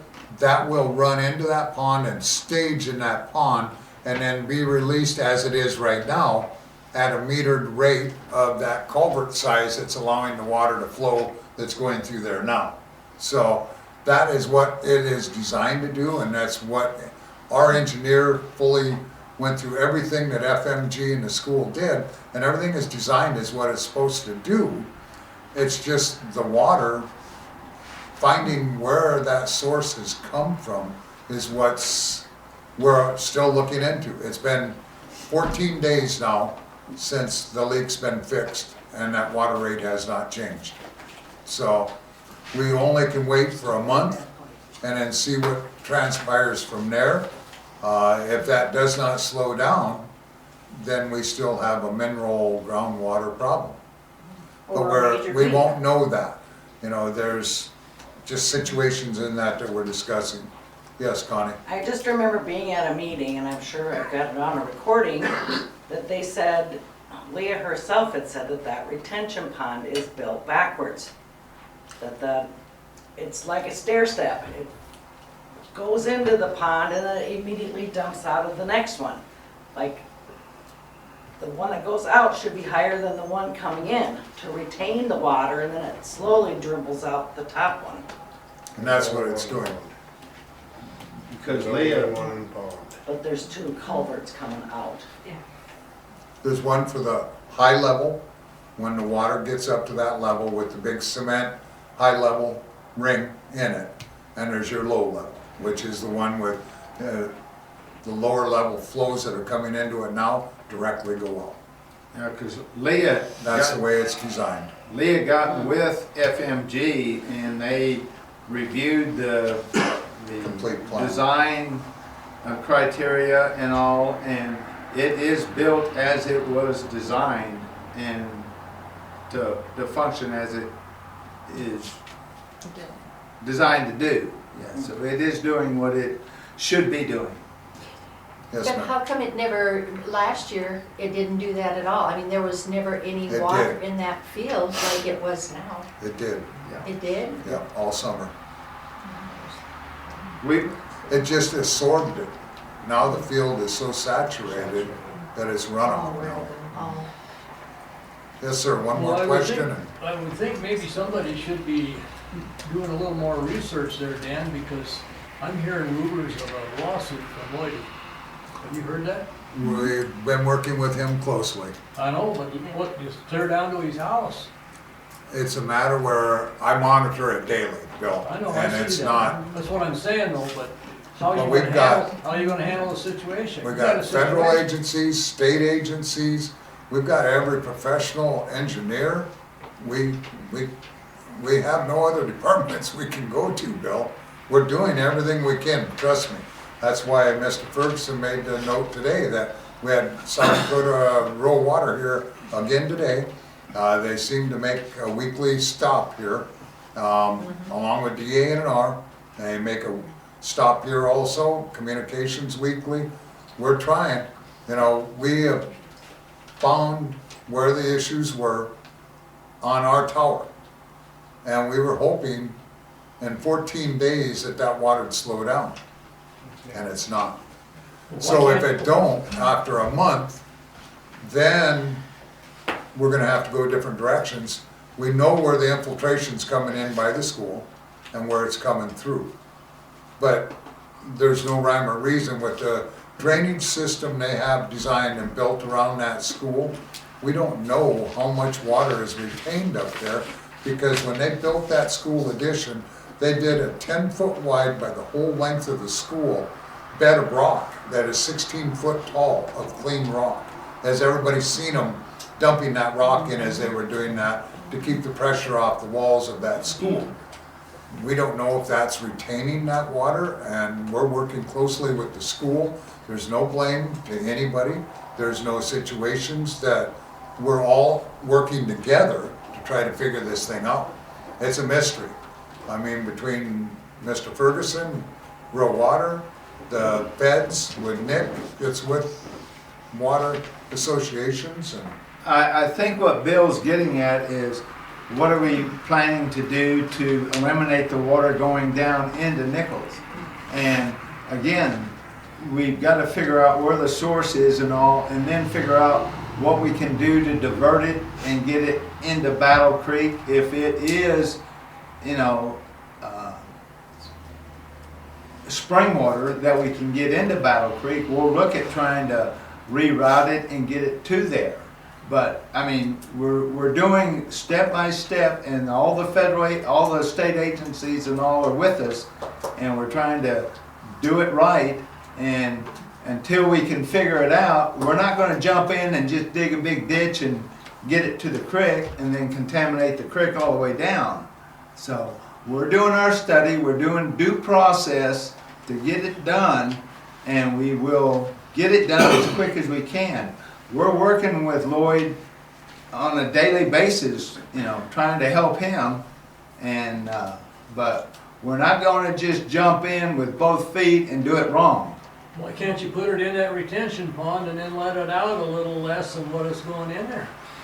That retention pond will fill up and it'll be coming out just as fast as it's going in now. So it would not do any good to fill up the detention And pond. it'll You can actually slow come up out in the the water. worst You can place. slow up the gallonage. It'll come out in the worst place if you let it fill up, because that second culvert will overflow them other lots then, Yeah. create more problems. We've looked at it, the design and all, and to fill that detention pond is not the solution. We gotta figure out where the water's coming from and then figure out how we can get it to the creek. I think you need some new experts. If the We've got the state, federal, We've got state, federal, and our own engineers working, and out of town, and school. and the school. Yep. So, I mean, That ain't my job. Yeah. Somebody, He's not very good. I think you have Go a hand ahead. up. maybe you should hand up in check the more corner. into it. Go ahead. Don't blame me. Linda? I just was gonna be smart. Don't you think all you board members should be down there with straws drinking that shit? It's Well, not shit. If there's a That little going the other vodka way. in there, I can bet. I appreciate everything you're doing, I think it's great. I understand that the federal, I can understand that. I'd also like to point out that this water, this isn't the first time we've had water issues. We've got houses in town that have got sump pumps that have been running 24/7 for years. We've got water across the railroad tracks that is coming out into a cattail pond. It's the same water. It's a natural spring that has resurfaced or has surfaced in an area that we have not had it before. Same way with Jerns. You know, that had not been there before, and yet it's there now. But it's coming underground, it's a natural water source, and we're dealing with that one too. So, did the construction divert it? We don't know. That's why we're trying to figure it out. Thank you. We're going to move ahead here on Public Works. Anything further? No. You have one more question and we're moving ahead, ma'am. Yes, my name is Margie, Dan, you know that. Yes, ma'am. When you, yes ma'am, yes sir. Anyway, Chuck, when that bad part was cut out of the pipe up there, did you investigate further in that pipe? I mean, I'm just doing this because I want to know. Is that old iron pipe, is it still a lot of that up there yet, or? No. No, A couple. you It's replaced just- it with, It was a couple, it was a coupling. yes. Was it a hook to that type of iron pipe or not? It wasn't iron, it was brass. Well, that picture doesn't look like brass. Well, it is. It's It's, yellow brass. But I was told that if it's possibly, if it's still leaking, that leak, that water is, what it's doing is following that pipeline. And they put that big sprinkler system on the north side of the school. Okay, it's probably following that pipeline and coming right down our alley. We've never had a problem like that before. It's following the pipeline. Where's the pipeline from the creek up to the towers? Where, is there a pipeline there? Two of them. Two of them? So could possibly that water still leaking and running down, following those pipes and going down towards the No, creek? what we've done is we Pressure have check. just explained that with Mr. Ferguson, that we will be doing a spreadsheet that shows where we're at, what our pump logs are, and Excuse what me we'll though, have. Chuck was gonna answer my question. There's two lines going up there, there's a distribution line and a pumping line, and they were both checked, pressurized, checked. Okay, thank you. We just didn't know where these pipes were at now. Well, there's a very small area there. It's a 6-inch PVC line that's got a reducer on it. Then it went into the booster station, and that coupling between those two was a brass connection, 2-inch pipe. And it corroded, and that's what you're looking at. That is actually a brass coupling. Wow. I put a stainless steel one back in this time. So that area has dried up. You could walk on the ground and there was no indication. When we dug down, we never hit any wet water or wet dirt of any kind for 5 feet until we got right on top of the pipe. And it still wasn't. It was going down instead of surfacing. There are 7 valves there that are 6 foot deep. All of those valve bodies were dry. Thank you. So we'll look into Midwest on the valve marking, if we would please. And I'd like that also added to the agenda, so. It's gonna be an estimate? Well, they're free as far as them coming out, just like the GPS. And we just want to look into the program. If they'll come help mark all them valves on the hill, and as far as color coordinating, that will take care of one of our maintenance requests and handle that part, so. Item number 11 is Finance Office. So I want to thank the board for allowing me to contract with Mandy for helping me with an accounting issue.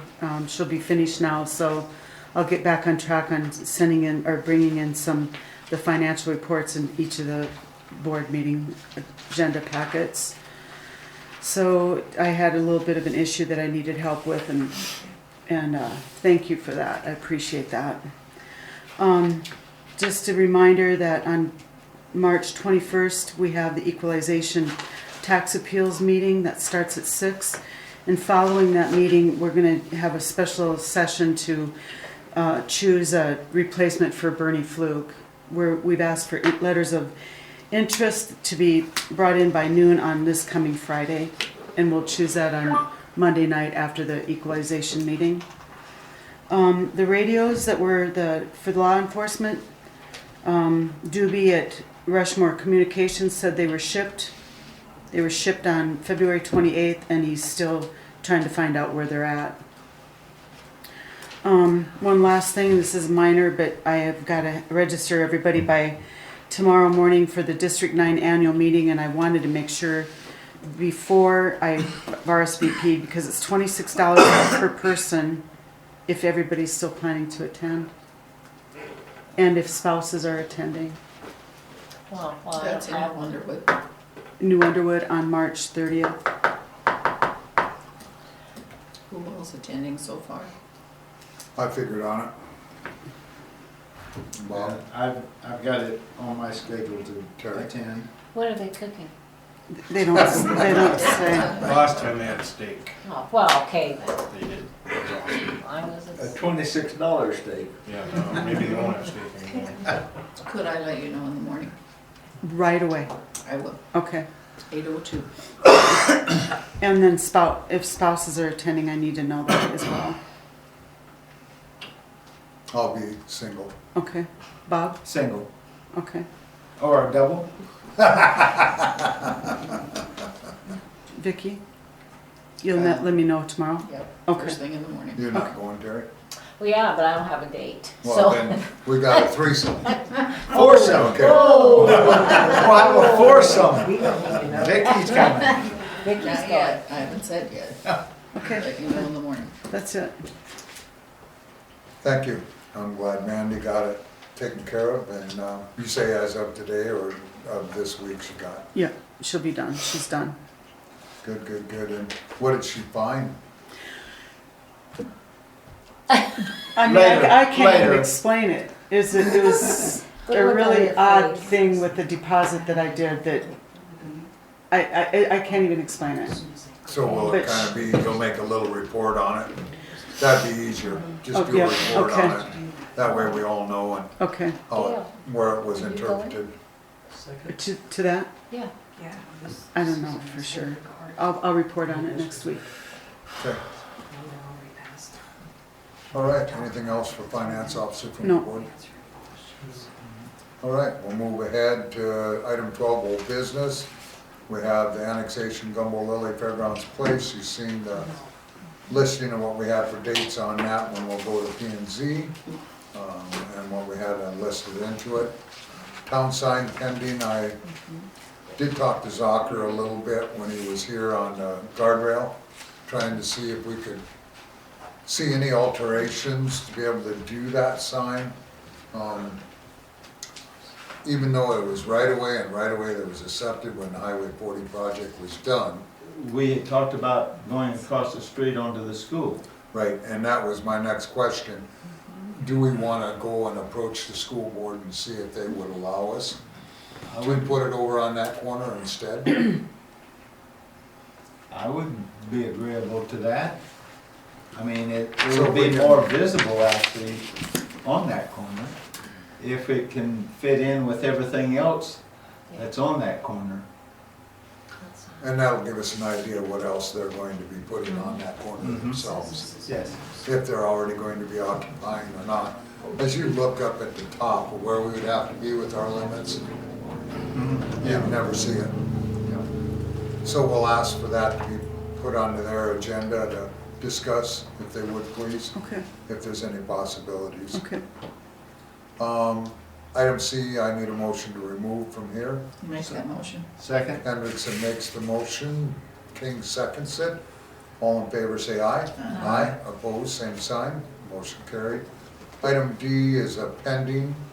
Item E is pending. Now we get to weather where it's more suitable. We'll see how them all settle down and move after the winter here again. And then we'll go out and actually mark stuff with paint on it so that everybody's aware of it, can physically walk it. The 2022 South Dakota Legislative is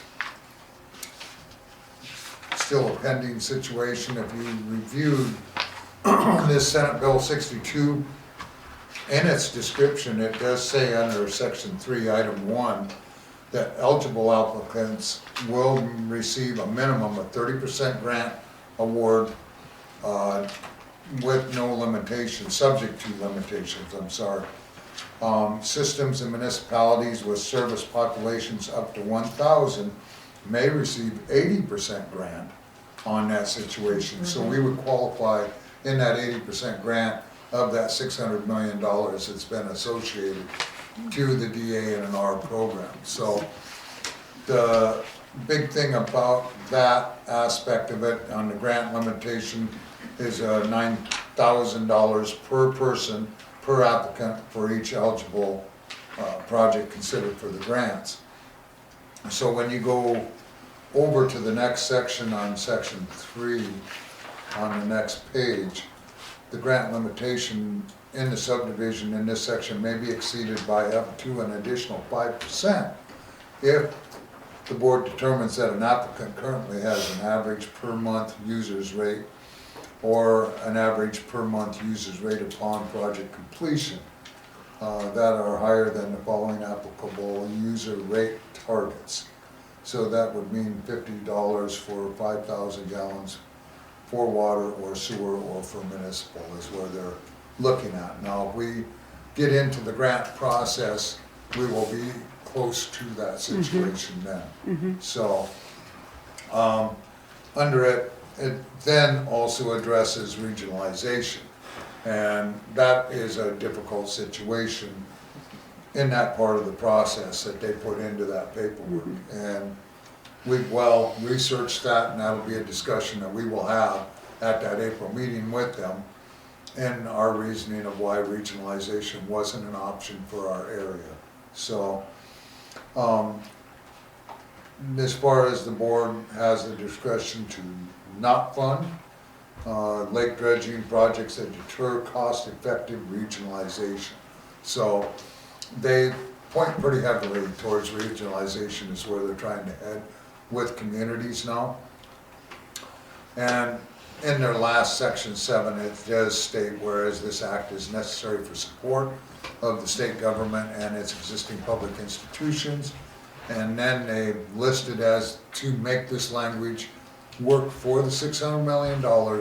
An emergency is hereby declared to exist, and this act shall be in full force and effect from and after its passage and approval. And that is how they were able to put the $600 million into that budget for the DA and R programs. That'll be coming up in the round in April, and then the next round in June, going to July. Actually, I think they look at it in August. So, the language that they put into that will make it a difficult situation. I feel our sewer is gonna be a no-brainer, and I think we'll do quite well on it. Our water is gonna be the difficult part of this process, so we'll really hope that we can work some good charm with the board down there and express to them where we wanna be. But everything that we've got presented is what we're presenting, so no Correct. changes. So. Correct, exactly correct. So, Now, in the sewer, because we had talked about going from the lagoon ponds to a treatment, was that changed in the, no, so we're still on the lagoon? correct. If you remember right, 4 meetings ago, we discussed that before it went in from, well, the public hearing with Bill Lass on Black Hills Council, was that we needed that decision made, whether we were going to look at it, and they said if we were going to do that, we would have to scrap the whole project and go into the next round of monies, which we wanted to be in the first round. That is always the best round and the most acceptable for grant money. And that gets our problem fixed also, as far as with the lagoons Correct, sales. correct, exactly right. Okay, I just wanted to bring you all up to speed. What that meant, we'll be able to remove item F now. Motion to do that So moved. by Second. King, second by Hendrickson. All in favor, say aye. Aye. Opposed, same sign. Motion carried. Item number 13 is new business. The first item, that second reading of 3001, second reading of 3005, 3006, motion to remove. So moved. Motion by King, second by Hendrickson. All in favor, say aye. Aye. Opposed, same sign. Motion carried. Item B is second reading of Hermosa Ordinance 30.07. An ordinance to amend the Town of Hermosa Ordinance Section 30.07, Board Member Compensation, by amending Section 30.07 thereto to require a Board of Trustee member to physically appear for all regular meetings of the Board of Trustees, the compensation paid to a member of the Board of Trustees, and prohibiting meetings by electronic or teleconference means. Be it ordained by the Board of Trustees for the Town of Hermosa that the Town of Hermosa Ordinance Section 30.07 Board Member Compensation be amended to require a Board of Trustee member to physically appear for all regular meetings of the Board of Trustees, the compensation paid to a member of the Board of Trustees, and prohibiting meetings by electronic or teleconference means. Thank you. Motion to approve. Second. Most. I made the motion, second by Mr. King. Okay. Thank you. Further discussion? Yes. I still feel the 60% needs to go to 80% to be four votes to vote on the approval or disapproval of payment. And I also object, for one, to not being able to do phone calling and Zoom, etc. Doesn't the 60% cover that, Mr. That's Johnson? 3. It's 3/5. I mean, it's just a quorum vote Yeah. for that. I would like to see 4, where it's the majority, it's everybody. That was 4 was on in removing I know, Right, board that's members. where we I were. realize That's that. more serious. Okay, thank you. We have a motion and we have a second. All in favor, say aye. Aye. Opposed, same sign. Nay. Motion carried, thank you. Item C, well, we can actually remove item B. I need a motion to remove that. So moved. Mr. King makes that motion. Do I have a second? Second. Second by Schumacher. All in favor, say aye. Aye. Opposed, same sign. Nay. Motion carried. Item C needs to be removed, food pantry lease approval, Did it's they already sign the been done. lease? No, they have not signed the lease and they have, haven't moved and, in here? pardon They me? haven't moved their No, they haven't stuff. moved in, but they're, I left a message and haven't returned my call. So we wanna leave that pending then. I Yeah. think so, We're that's gonna what have I, to contact them and see, Mhm. cause the only thing was on their insurance, that they were going to add that to the church. right, And other than that, everything else was good to go. Right. So if I you'll know send an Lois is out email. of town, she's in Florida, oh, so that could be a way to get a that's hold of her. exactly it then, Yep. okay. I'm not sure about the other gal. Or if Yeah, you and just have Lois's okay. contact information. Mhm. So, Okay, Yeah. that's it I then, think she just thought it was gonna be in April and she had time to do something, so. okay, We'll leave it pending. okay. I think the That lease way. starts April 1st. It does start, Yeah. it was supposed to start April 1st. Okay. Mm-hmm, Well, when she gets back, she can sign it and we'll move on. It's been approved, Yeah. right, so we can okay, remove it next meeting okay, and we can just keep posting her and okay, get them to finish that out and sign it. and all right. Insurance is the tickler, so.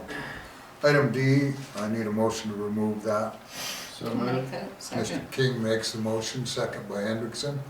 All in favor, say aye. Aye. Opposed, same sign. Motion carried. Item E was the posting for trustee open seat, which you heard will be at the equalization meeting. After the equalization meeting, all registers that are interested need to be by this Friday. So, At noon, at 9 o'clock. noon, No, mm-hmm, okay. Motion to remove? Motion to remove that, well, we'll act on that open seat on that, so yeah, we'll work. By Mr. King, second by I seconded it. Hendrickson. All in favor, say aye. Aye. Opposed, same sign, motion carried. The next one is a good one. We have Volunteer of the Year selection.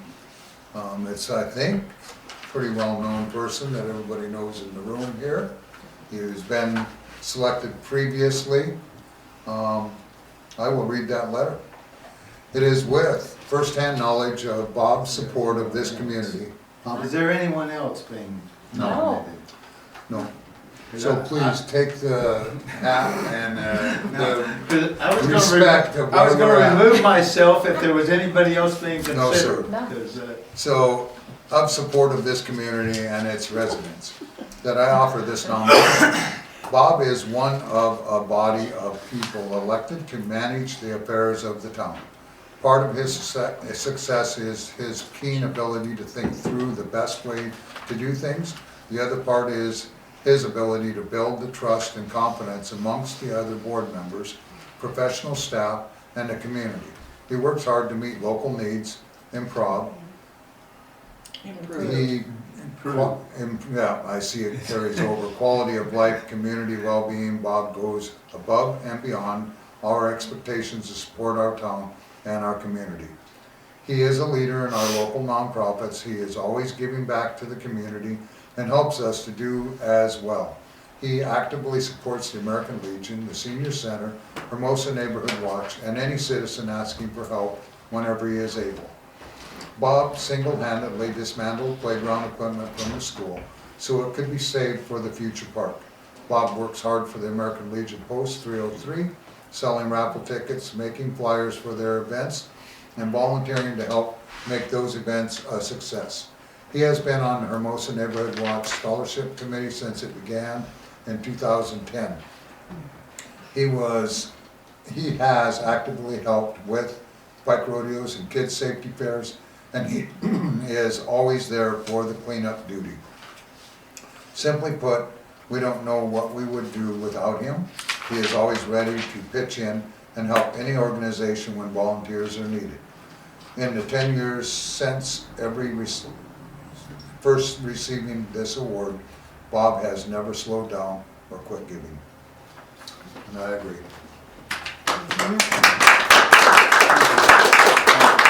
Thank you, sir. Always appreciate that, Now you're Bob. gonna get me blushing. That's what it's all about. So we thank you, Mr. King. Thank you. And then the award will be presented at a future meeting. I'll just get the plaque ordered right away and Yep. next We'll week. appreciate that, so we'll leave that on the agenda, be able to give that out when the plaque comes in, so we appreciate it, Mr. King. And item 14, we'll move into items from citizens. Anybody have anything? Yes, Ms. Kramer. I just thought possibility of giving Joan the information about the lift station down there and the wipe issue. I know she's had it in the newsletter before, but she could maybe creatively put another one in next month to remind people that although it says they are flushable, in our little town, they're not flushable. Appreciate that. Yep. Thank you. Throughout the town, not just that area. Yeah, you're right. Throughout the Throughout town. the whole town, exactly. And she's good and creative about putting things in that, you know, she'll have more room than what Gail will have on the back of the bill. She can maybe do something cute and funny with it, you know. We appreciate that. Thank you. Anything further? Yes, ma'am. I just forgot to ask Chuck a question, but with the people that were doing the sewer lines, what are the big green X's mean? That are spray painted on the ground. Man. I walked my dog and I walked past two great big, I wasn't sure if that's where my casket was gonna go or what it was for. No, that's where the camera showed that there's roots or a problem area. Okay, thank you. Anybody else? Okay, with that being said, we'll move into trustee input. Start with Schumacher. We had a very good meeting. Thank you. Mr. King? Very good meeting, and I thank Joan for my nomination, although it wasn't needed, and I would have given it up if anybody else had been nominated, so. Thank you, sir. Hendrickson? I need to point out one thing and then I have something else to say. I have no involvement on any committees, nor do I receive any information until I attend a meeting about what's gone on in committees. The other thing I have to say is due to the constant backlash, rebuttal, harassment, and bullying, I choose not to put forth any more input. Thank you. Thank you. I have one item to discuss on some of the earlier items that is a little lengthy, but. 3 minutes. Pardon? 3 minutes. 3 minutes. Correct. It'll be quick. Well, trustee input is a whole different situation than items from the citizens, so. I did want to mention that at the last meeting, I did not dismiss as what was stated, the DA and R warning seriousness, but stated that we have to do water and sewer compliance reports every year, which Mr. Ferguson has in the past been rewarded for proper operation, and that with the warning, we had filled out the CMOM report to comply. As that was mentioned tonight with Mr. Ferguson, we do have them compliance reports. We are awaiting paste to camera and jet our sewer lines, which they are here as part of our CMOM report, which will make us aware of any of the infiltration or infrastructure concerns. We generally do this every 2 years or yearly if the problem area arise. Weather prevented them from being here last Monday, scheduled for this Monday, which we're glad they're here. All of this monitoring and maintenance is due to by Mr. Ferguson, who is our contractor, public works contractor. If these issues aren't reported or monitored and brought to the board, department heads, or finance officer, the board isn't aware of problems that have occurred. We have been in communication on these items with Mr. Ferguson, in touch with DA&R to remain in compliance. As far as the water loss goes, we have been working with Rural Water, FMG, to the end of this mystery. And in all meetings, no one blamed anyone for the water. It was very coincidental that it appeared when construction started with the school, and feeling it would subside as drier weather appeared. When it didn't, thanks to the help of the citizens, attention to departments, the school, our board, and public works, along with South Dakota Rural Water, went to testing. Town infrastructure was sound, and we had been in the booster pit to test, but as Mike Moeller expressed when we didn't hear it, that with the motors on in the booster station and off, heater on, it could have been a smaller leak at that time. And then 2 weeks later, when he returned to retest, is when he heard and seen that we had the leak. We checked all valves on the hill, is what Mr. Ferguson confirmed tonight, and all were dry. This day, there was water in the valve and dry 5 feet down before contractor started seeing wetness. The hole was on the bottom of the pipe, wrapped in plastic, following main lines bedded with a foot of rock. So this is why it didn't surface. We still are monitoring the groundwater and hope it lessens in the containment pond and alley. At this point, it isn't. We will continue to monitor, work with Rural Water DNR. Mr. Ferguson has worked with them to remove details, more details to the CMO report, and we will continue to make everyone aware as we learn about it in our board meetings. As far as issues stated, that it was stated our water rates with new facility plans would go to $17.50 versus where we were gonna be at with Southern Black Hills Water at 50. Were figures estimated before Black Hills Council of Local Government did their final report, which went to public hearing to let us know it was $2 more per user for water if we accepted the grants, loans, if we are awarded grants, loans with DA&R. Sewer is a separate fee on the facility plan, so the water, sewer, garbage with present rate would be all calculated if we get a loan grant as we listed tonight with 80% hopefully forgiveness or grant on that. If we accept these projects until offer, we won't know until April with DA&R loan grant hearings. No one through this long process of the future infrastructure and fact finding has been more detailed than our board and engineer. No one has ever been put down on the water testing either. We are all trying to find answers and looking to our state and federal agencies for their expertise. It is never healthy in any past challenges to jump to conclusions or misguided information. When we posted the findings from the testing we did for 3 days, it should have waited until we knew for sure where it was coming from. As far as the statement that development has become more difficult, once again, nothing has changed in our permit process. If one thing has changed is our engineer is more detailed with our ordinances to protect our boards from future mistakes that could cost the citizens tax dollars or set bad precedences. So please research the whole equation and be patient before reacting. We would all have more positive business professional results. Thank you. With that being said, I need a motion to go into executive session. So moved. 8:13. I have a motion and second by Schumacher. All in favor say aye. Aye. Opposed, same sign. Motion carried. We thank you all.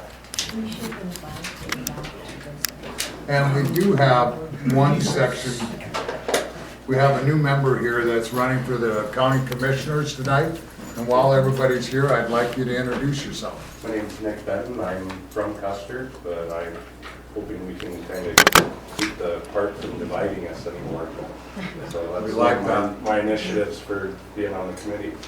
Good. So, And anybody, I'm Gina Benton, his wife, so. anybody have any questions? Introduce their wives. And we have a 5-minute break here, but it's a matter where we will be welcome that if you come back, you got yours on. Okay. So at 8:59, we have a motion by King, second by Hendrickson to come out of executive session. All in favor say aye. Aye. Opposed, same sign. Motion carried. And with executive session, no motions are needed. 9 o'clock, I need a motion to adjourn. I'll make that. Hendrickson makes the motion, Second. second by Schumacher. All in favor say aye. Aye. Opposed, same sign. Motion carried. Thank you.